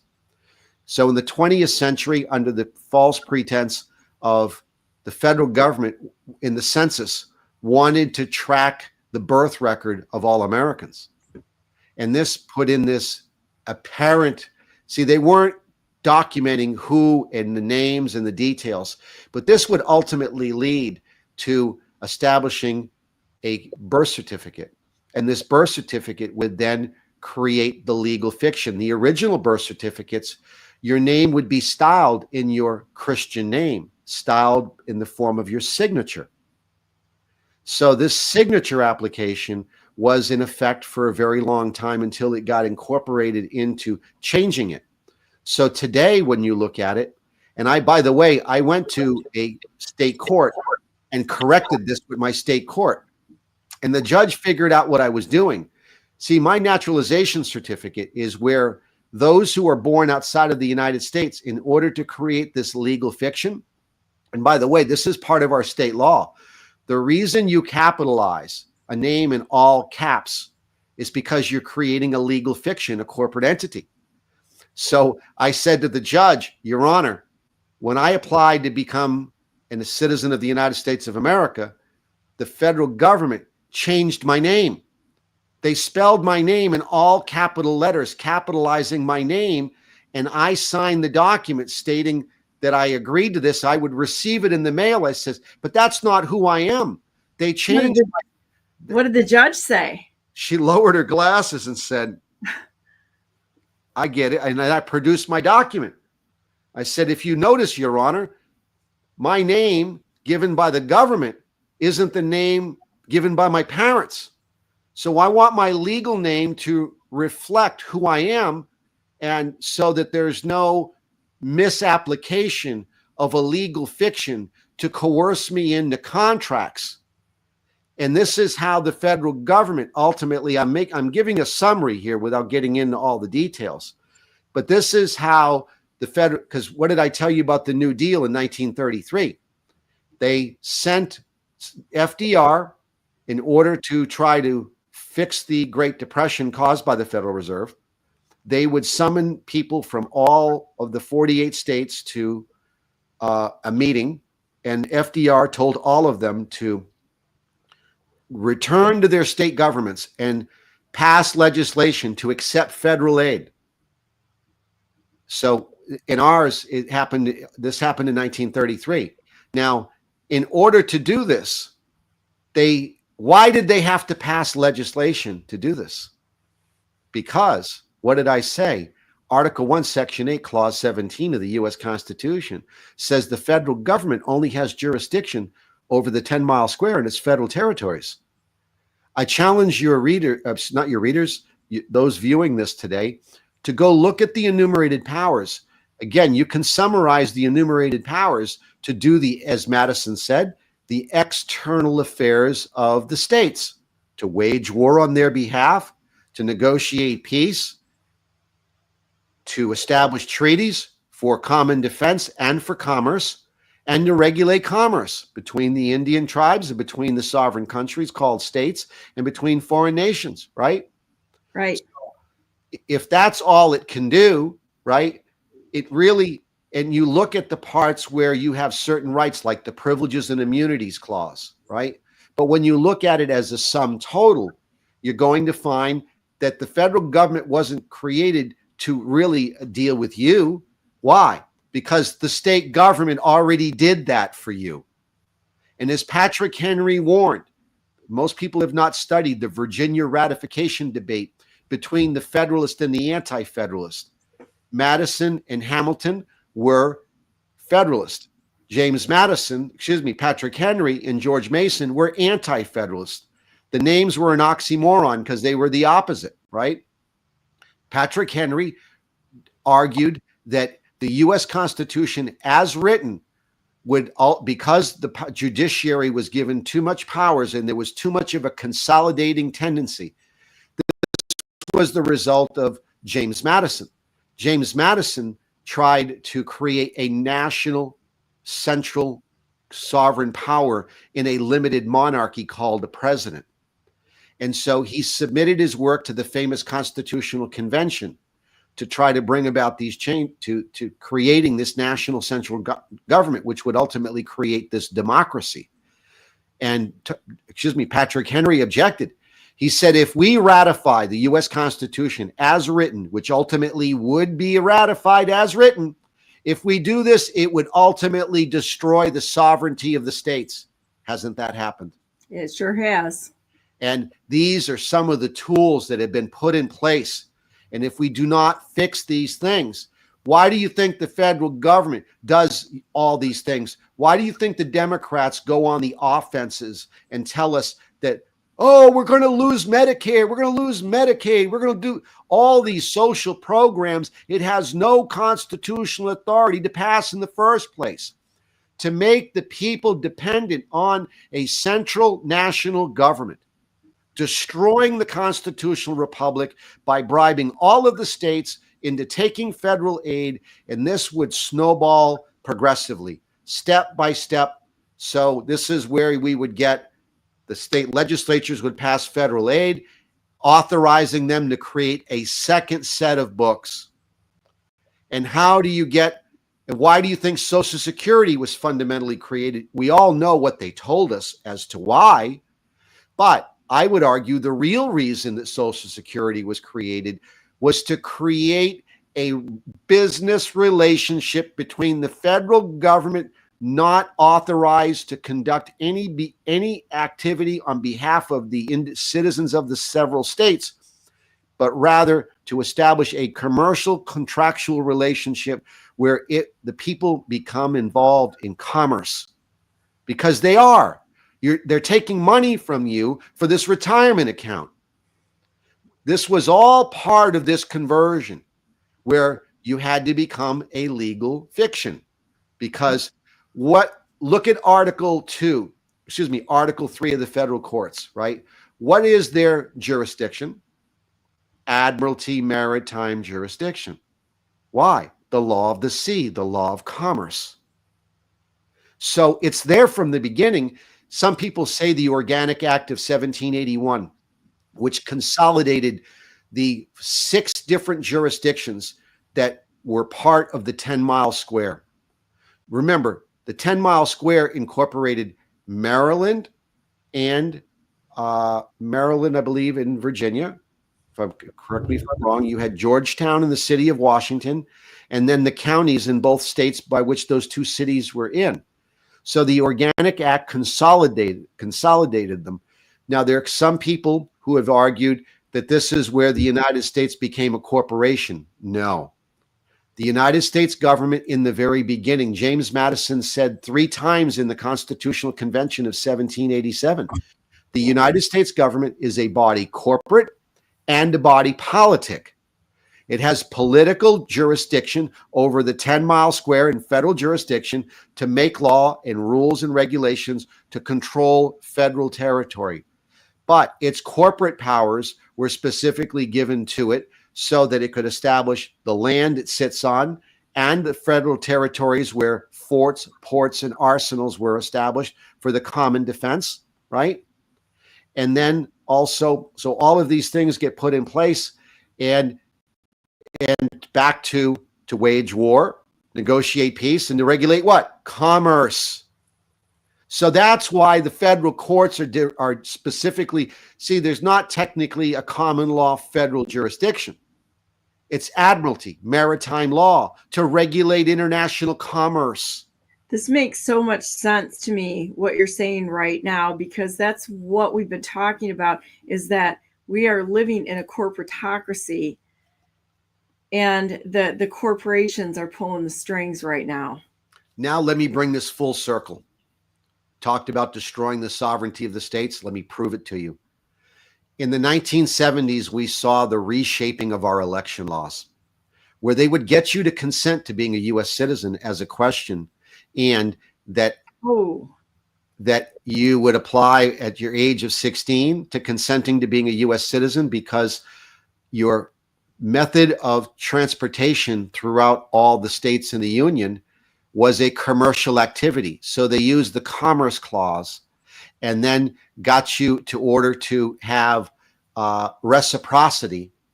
So are you a U.S. citizen because the federal government had jurisdiction over commerce? So you would say yes without knowing the difference between a state citizen and a U.S. citizen. That's the first time I've connected the dots, and I've heard people say that, but I've never connected the dots. It makes so much sense. The second part is when you vote, are you a U.S. citizen? And without knowing the difference, you would say yes, because you're also voting for federal elections and federal offices. So you were tricked into federal jurisdiction. And who is it? Your all caps name. Now, the elections get changed.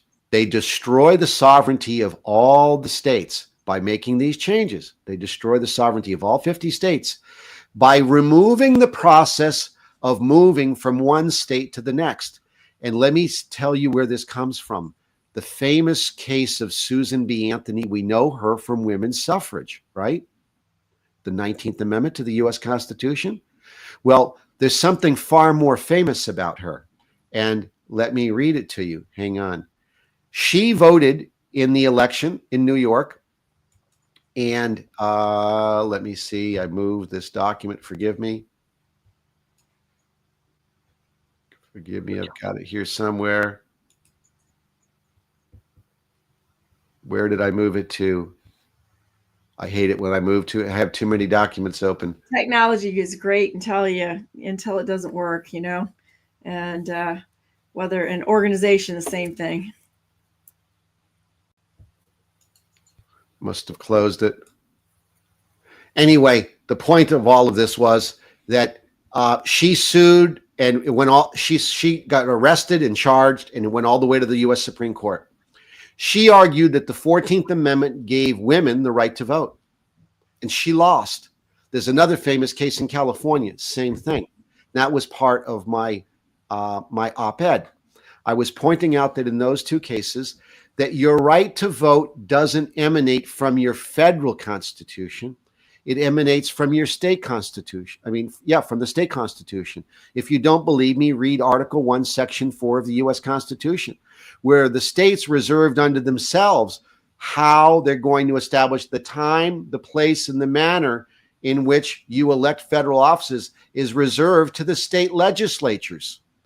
So it's your state citizenship status that grants you the authority. And in the year 1809 in New Hampshire, after the U.S. Constitution was ratified in 1788, our state legislature, a short 21 years later, would put the mechanism. So if you were born in any one of the 49 other states in the Union and you moved to New Hampshire, you don't change your domicile, you change your legal status as a citizen of the state. Because what does the 14th Amendment say? All persons born or naturalized in the United States, which means the states in the Union, and subject to their jurisdiction, the states, are citizens of the United States and the state wherein they reside. Get it? So what are they saying? The 14th Amendment was written for the freed slaves. It was written to create not a new class of citizen, but rather to create the same rights enjoyed by white people, because Dred Scott was a racist decision by the U.S. Supreme Court where Mr. Scott was denied his rights and he lost. And the Supreme Court said the U.S. Constitution was written by white Christian men and it didn't apply to anybody else.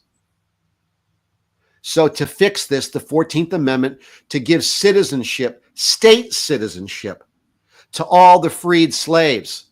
And so it would go on to write the next portions of the 14th Amendment, which is no state shall, no state right, equal protection of the law, due process of the law, and property rights, right? That these state governments, so the federal government would now tell the states what it can and cannot do. Because prior to that, the Bill of Rights of the U.S. Constitution was written exclusively to prohibit the federal government from enacting laws that violated your state rights. So I don't know if I lost you there, but what's happening? No, you didn't. I can see exactly where you're going with this. So what they did is they changed the legal definition. So here's our problem today. If your state legislature says, hey, you have to consent and swear by affidavit, qualified voter affidavit, that you're a U.S. citizen in order to vote. Well, why are they making you consent to federal jurisdiction when the federal Constitution doesn't provide you the right to vote? Your state Constitution does. Because they lied to everyone and changed the mechanism that was in place. Well, it's total manipulation, and it was very subversive. It was. And so the law from 1808 to 1973 in New Hampshire was, if you moved here to New Hampshire, you would surrender. See, the words state citizen and domicile are actually synonymous. They mean the same thing. It's a new word added in 1976, not 1776. Why is that change? It wasn't a change at all. It was an attempt for the state legislature to create this criminal subversion where they would then refer to all American citizens so that you could leave California, go to one of our universities, get indoctrinated by the leftist professors, and vote in our state elections, turning our red state into a blue state. That's the whole story. I'm sticking to it. Yeah. Wow. I'm going to have to unpack that a little bit. And it's shocking. This has been going on for a very long time. It has. It's progressively, step by step by step. Each step along the way is intention to dumb the society down, to remove the lessons I've been giving you and your audience in these podcasts, that these things are not taught. And they're simple. They're really not complicated once you put them all together. And this goes back to my childhood. This is how we began. My mother kept me busy by giving me complex, very complex puzzles. She progressively moved up, and it gave me this capacity of problem solving. I would take a box of a puzzle, shake it up, tip it upside down on the table, stick the inside cover, the picture of the puzzle, and start piecing it together. Little did I know at the time that she was programming my mind. She didn't know either, but this would be the ultimate result. This developed my problem solving skills far better than the school did. And so this caused me to do what? A hyperactive kid to focus. And I found it challenging. And so God bless my mother. Yeah, it's amazing how God actually arranges our lives. And even as I'm going to go back to things that may seem challenging or bad at the time, develop things in us that we would never, ever get any other way. So to be risk averse or adverse, or to be, feeling bad about things that have happened, I can promise you, we've all learned more through those experiences than the Pinterest type of life. No, you're absolutely right. And so, yeah, this has been a big part of the of all the fraud that's perpetuated on it. So now college kids or out-of-staters can show up on the same day. Now, remember, the federal government in the early 1970s is a famous case that makes it all the way to the U.S. Supreme Court, and not famous to most people because they don't understand the nuance of how important this case was. A law professor moved to the University of Tennessee. When he registered to vote, the Tennessee legislature had already changed its prerequisite to establishing a domicile or residency as the qualifying event to vote. And when he did so, he was denied the right to vote because he did not meet the durational residency requirement established by the state legislature to qualify to vote. And he argued successfully and won at the U.S. Supreme Court that the state government cannot use durational residency. In other words, that you must live in the state for X amount of time before you are authorized to vote, arguing, why should a new resident be treated unequally to an old resident? That's an easy question to answer. Exactly. So they passed the law. It's an invasion. You can invade a country very easily if you don't have durational residency. And I know that there's some countries across the world that they require you to be a third generation living in that country before they will allow you to vote. Absolutely. And so, hang on, I think I found where I wanted this. I think it was here. I know what happened to me. I left my... Too many tabs open, right? Too many tabs. It was because I opened a PDF. This is this quote from the U.S. Supreme Court. The right or privilege, this is the Susan B. Anthony case in 1873. The right or privilege of voting is one arising under the Constitution of the state and not under the Constitution of the United States. The qualifications are different in the different states. Citizenship, age, sex, residence are variously required in the different states and may be so. If the right belongs to any particular person, it's because such a person is entitled to it by the laws of the state where he offers to exercise it, and not because of citizenship of the United States. So they denied her the right to vote. It would take an amendment to the U.S. Constitution, the 19th Amendment, where women would finally get that right. But it was because of these decisions, pointing out this very fundamental truth. So, yeah, they got away. So now, but here's the hook. You can't make durational residency as a prerequisite to vote. But guess where you can apply durational residency? Where's that? State citizenship. Why? Because the federal government does so.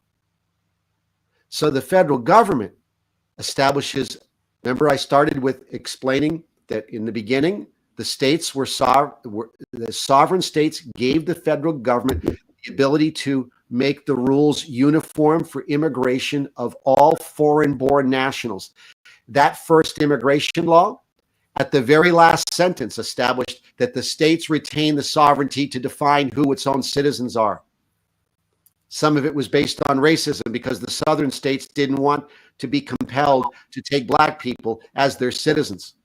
So that was part of it. But the second part of it is the states were in fact sovereign. So a citizen born in California, New Mexico, Louisiana, Alaska, so on, who moves to a new state, the state retains its authority to define who they are. Another way they get us to adapting federal law, remember I said commercial contracts? What do you think welfare is? Federally funded welfare is only available to who? Federal government doles out the money. You have to consent to being what? A federal citizen. See how they did it?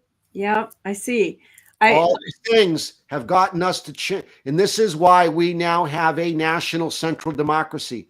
When the liberals scream, Donald Trump is destroying their democracy, they're telling the truth, because we now live in a democracy because of today's explanation. And we are no longer a constitutional republic limited by our state and federal constitutions. And that's my story for today. So okay, this is outstanding. I love your teachings. I really do. How do we get out of the situation that we're in? My answer is always going to be nullification and going back and nullifying until what was the original intention.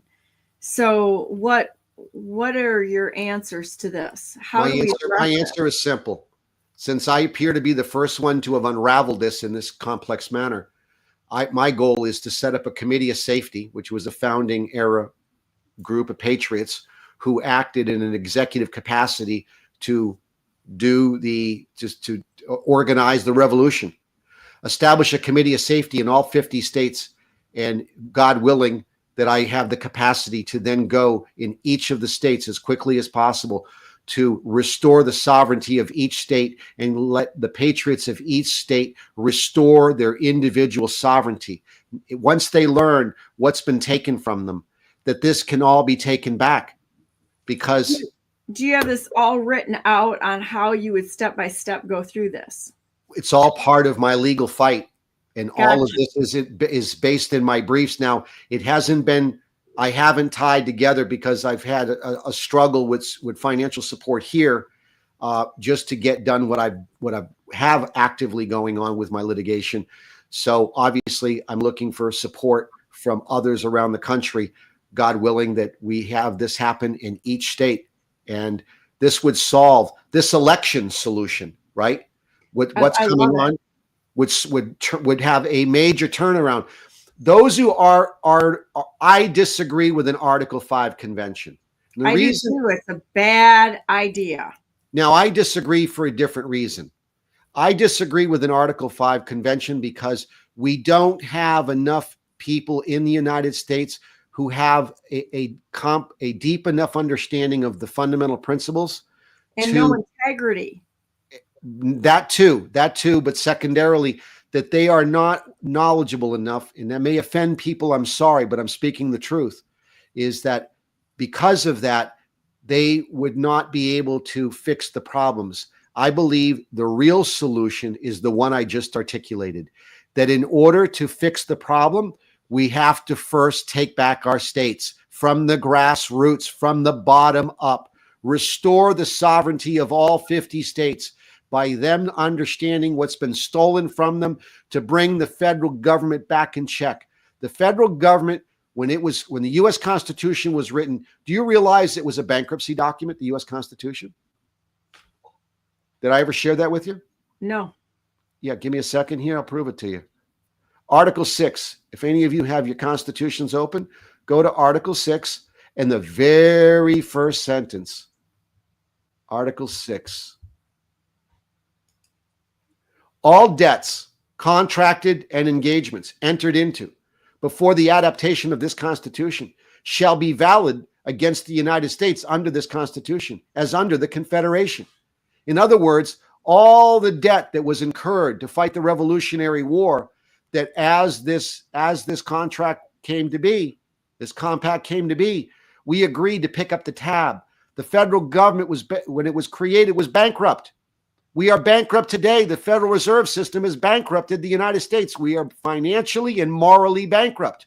The solution to the problem is for the states, after restoring their sovereignty, to put the federal government through an organized bankruptcy. That's the solution. And it takes an educated people to do this.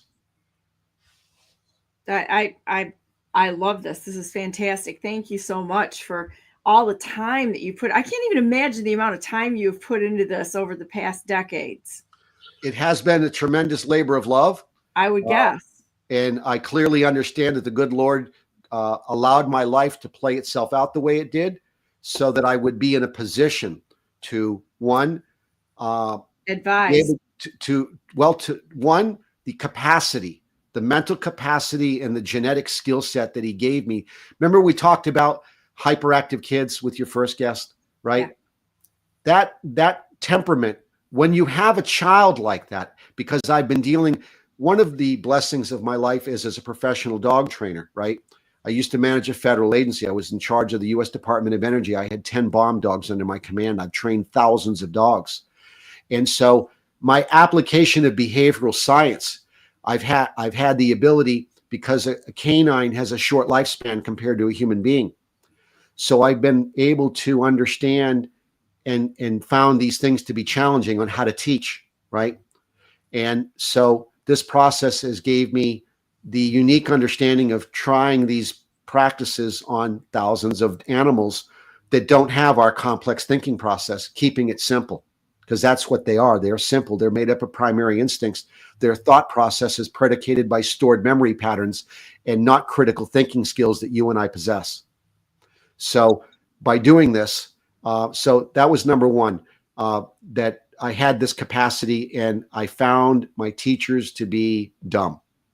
I just didn't, it wasn't attractive to me whatsoever.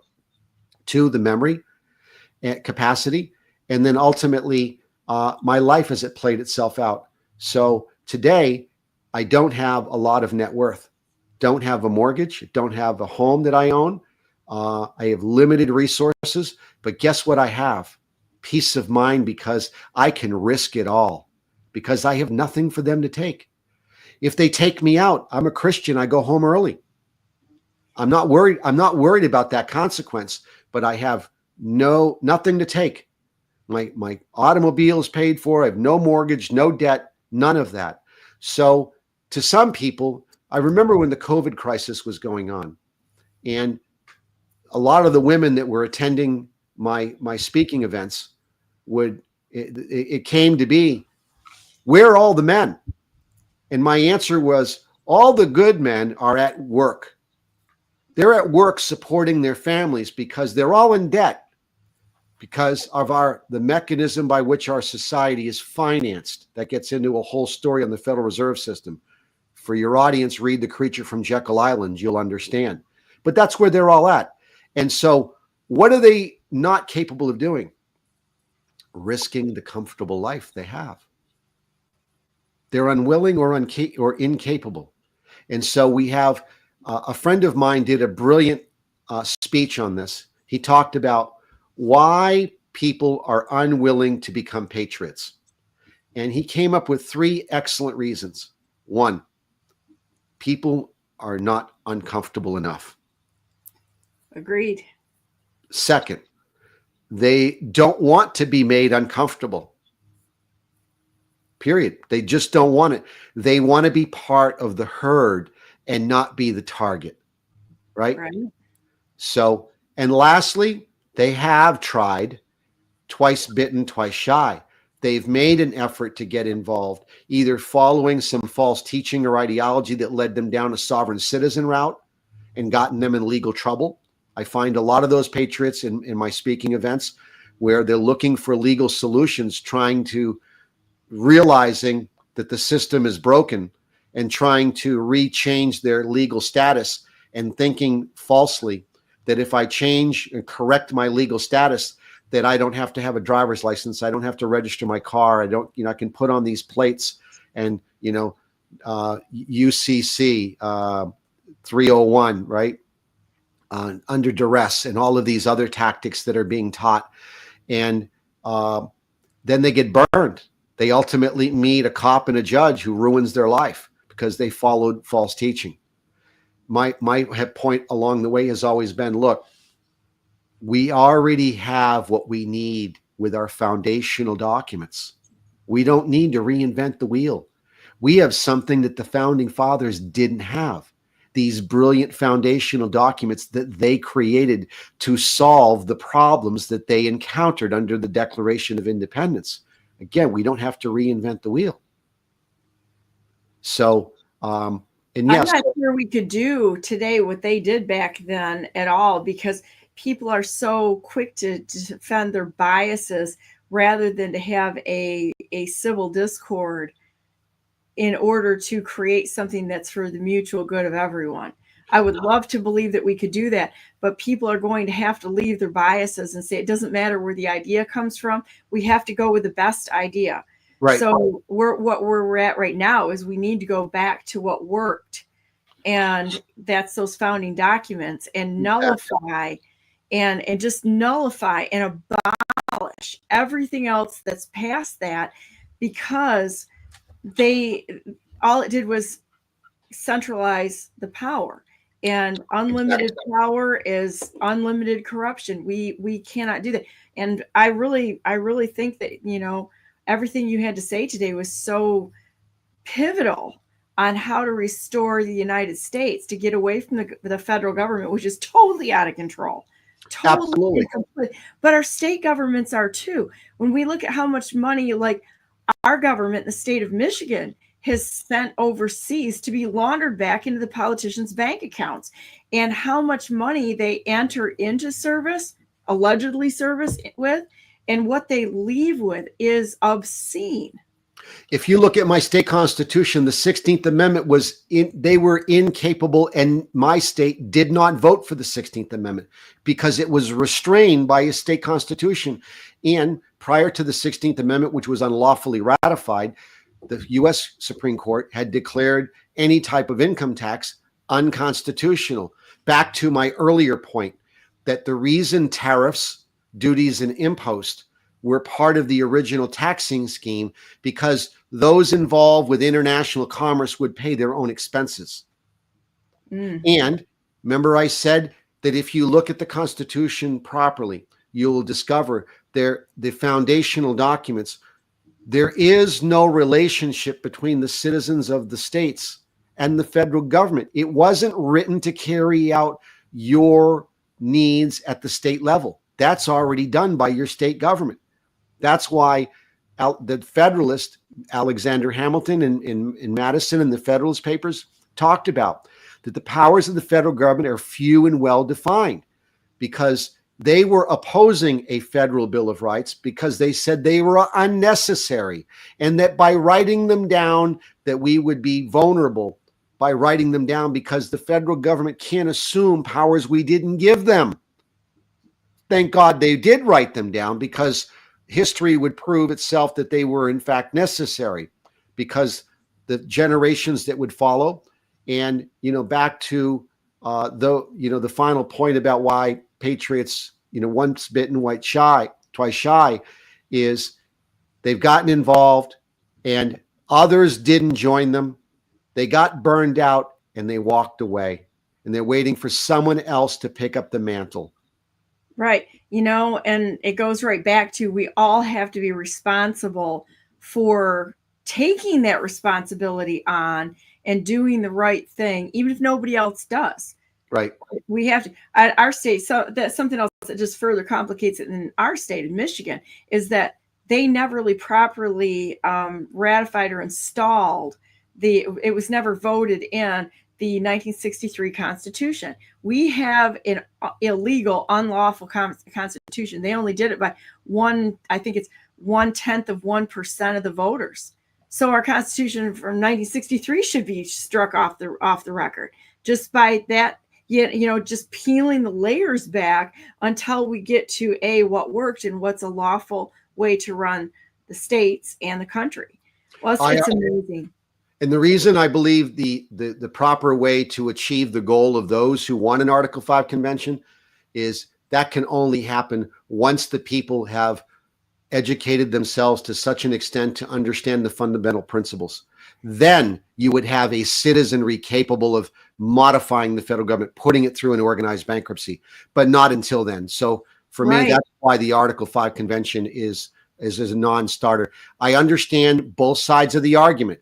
But again, what I find with really smart people, and I've met a lot of really smart people in my activism, those who possess critical thinking skills, those who are accomplished both in business and in life, their biggest shortcoming isn't their brilliance, but rather that they are still not up to speed with the depth of knowledge that is necessary to correct these issues. I have a constant back and forth. For example, the state citizenship piece, right? The oath of office, or the oath of allegiance and these kinds of things. I've got good patriot friends who challenge me on these things, rightfully so, and I love the questions. But the point is that I have to redirect them back to fundamental principles, because they are still missing pieces of the puzzle. Do we want to send those people to an Article 5 convention? No, because they would, being really smart, offer modern solutions to fundamental principles. And we don't want modern solutions for fundamental principles. We want restoration of fundamental principles. Well, and your point that you made last week is that we don't really have consent when we're voting for things, because we're not being told the truth in proposals and such. So the whole thing is built on deception, which is unfortunate. And the only way you get past that is to critically think and truly question everything. Well, Daniel, I just so much enjoyed this segment, and I look forward to next week. I'm going to be off, just so everybody knows, I'm going to be off for the majority of this week, because I'm going to be on location, actually. So I'll do a little bit of broadcast when I'm there. I'll post some things to my social media channels, which primarily right now what I'm using is Telegram and X. And so my favorite is Telegram, just because I have less censorship there, but so for everybody to know that. But I really appreciate everything, and you can send me anything you have. Just a trivia question here: what is, besides the founding documents and the Bible, what is your favorite book or your favorite 10? I think the 5 that set up, the 5 that Chris Ann Hall teaches about how the North American experience came to be. So that would be the 1100 Charter of Liberties, the 1215 Magna Carta, the Petition of Right, the Grand Remonstrance. Those 5 are pivotal, because then it sets up the states that would ultimately set up the federal government. New Hampshire is my favorite of all of them. And the reason it is that, remember I said from 1620 to 1776, 150 years had passed. The original defect of our state constitution of 1776, written 6 months before the Declaration of Independence, was highly defective. Our education system was broken. They were practicing English common law. And so it and its defects came with it. And so New Hampshire had the good fortune to let the other 12 states write their constitutions during the Revolution, and had the wisdom to look at all of the others, and then be the 13th of the original 13 to write the one we have today. I'd love to look at the defects of common law, because I know some of the deficits there, though I think that a common law system that were based on some of the actions in there, like the grand jury and that sort of thing, needs to be taken into account and such. But I'd love to talk about that sometime. But thank you for coming on today. So would you like to say a prayer today? I'm always going to ask you that. No, I'd like you to. And let me close out with one point. Okay. And that is, it's not that I have any ill will of common law. The issue is that common law from a monarch, common law from an English parliament. Gotcha. America practiced American common law that became its own. And its principles need to be part of how we move forward, not abolished in any capacity. So I didn't want to leave on that misnomer or leave that impression. But it was the fact that we inverted the paradigm where the people became sovereign. The people possess all of the authority collectively. See, I think this is why we question everything, is because we question everything for it's for clarity's sake on what is good and true, and also what people intend to communicate with, or to the ideas that they want to communicate. So let's just go to prayer right now and go on to our day. Dear Heavenly Father, thank you so much for Daniel and Vicky and all the wonderful people out there that are listening today, and also for this wonderful land that you've given us, our country, our world, and all the blessings and the beauty that you've given us. We thank you so much for being able to walk with you on this earth, because I believe that we can when we turn to you and accept your gift, the gift of eternal life, the gift of salvation, not just at the end of our lives, but right now in every moment of our day. As we turn to you, you help us on the things that are difficult, the things that are not necessarily the way that we envision them, so that we can challenge things that are wrong, and we can look at things and figure out better ways of accomplishing the work that you set us here to do. Thank you so much for giving us your presence in every situation. And we want to be a blessing to you as you've been to us. And so just know that we love you. We invite you into our lives, into our country, into our states, into our families. And we all have difficulties in different directions. We ask you to help us through those things as we turn to you. Thank you for being a great friend to us. We want to be a friend to you also. In the name of Jesus Christ, our Lord and Savior, we pray. Amen. Amen. So, and by the way, I just want to clarify something. Yeah, go ahead. My prayer, I find myself after these intense sessions to have all of this in my head, and I can't leave that realm to pray with my heart. I get it. It takes me a while to come out of what I've just covered hundreds of years of history. That's all swimming in my head, and I feel not qualified, but just inability to reach my heart and to pray. So thank you for leading us in prayer. Oh, no worries. And sometimes I have difficulties too, because I got to tell you, it's like, if I'm quiet for a while, my prayers are different. And there's no two ways about it, because I'm literally communing with God, and I'm talking to God, and I'm listening to what he says, and literally having a conversation with God. Right. When I'm on here interviewing everyone, I'm having to keep up with what people are saying too. And I have to make that quick so I understand. And some days I'm sure everybody notices it with me too, is that some days I'm right there, and other days where I'm making all these other connections on the outside of what's being talked about, because I'm also connecting things in my mind with the things that you're saying. To make that jump to quieting down and talking to God Almighty, that's a difficult thing to do. There's no two ways about it. But that's what I like about Brandenburg News Network, is that this is real news for real people by real people. We are not curating any type of scripted out content here. It doesn't happen here. This is just two people talking. Right. And I think that that's the beauty of just having real discussions, not mainstream fake stream media. This is just the way it is. Let me create a banner here for your let me go here. We'll go ahead and create a banner. Anyone who wants to contribute to my cause, I put up my how I can be reached, and a lot of my legal work is available there, and any donation would be greatly appreciated. Taken me a lot. I've spent my savings, and I'm still in the fight. Here, let me go ahead and put it. I've got skills. I have some skills. I don't always have great skills, but we're going to go ahead and do this. There you go.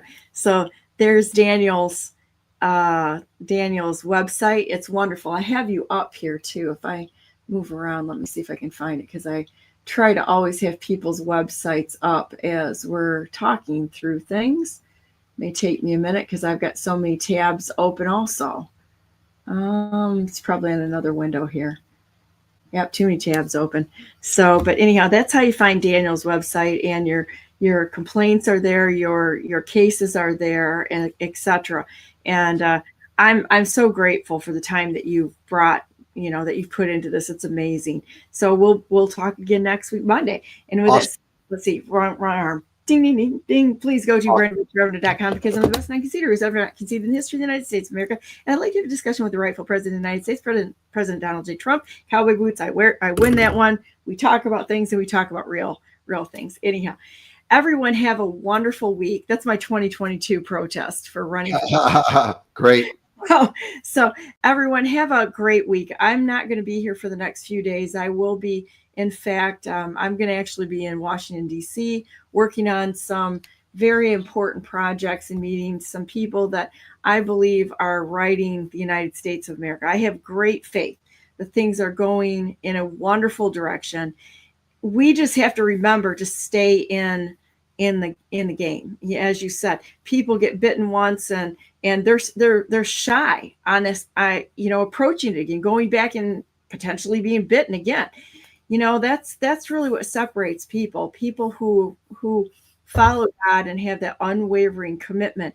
we follow God. We don't follow our circumstances. Amen. When we take an oath to something, there is no time frame to it. There's no turning back. There's no wavering. We will literally keep our eyes on it, regardless of the difficulties that come our way.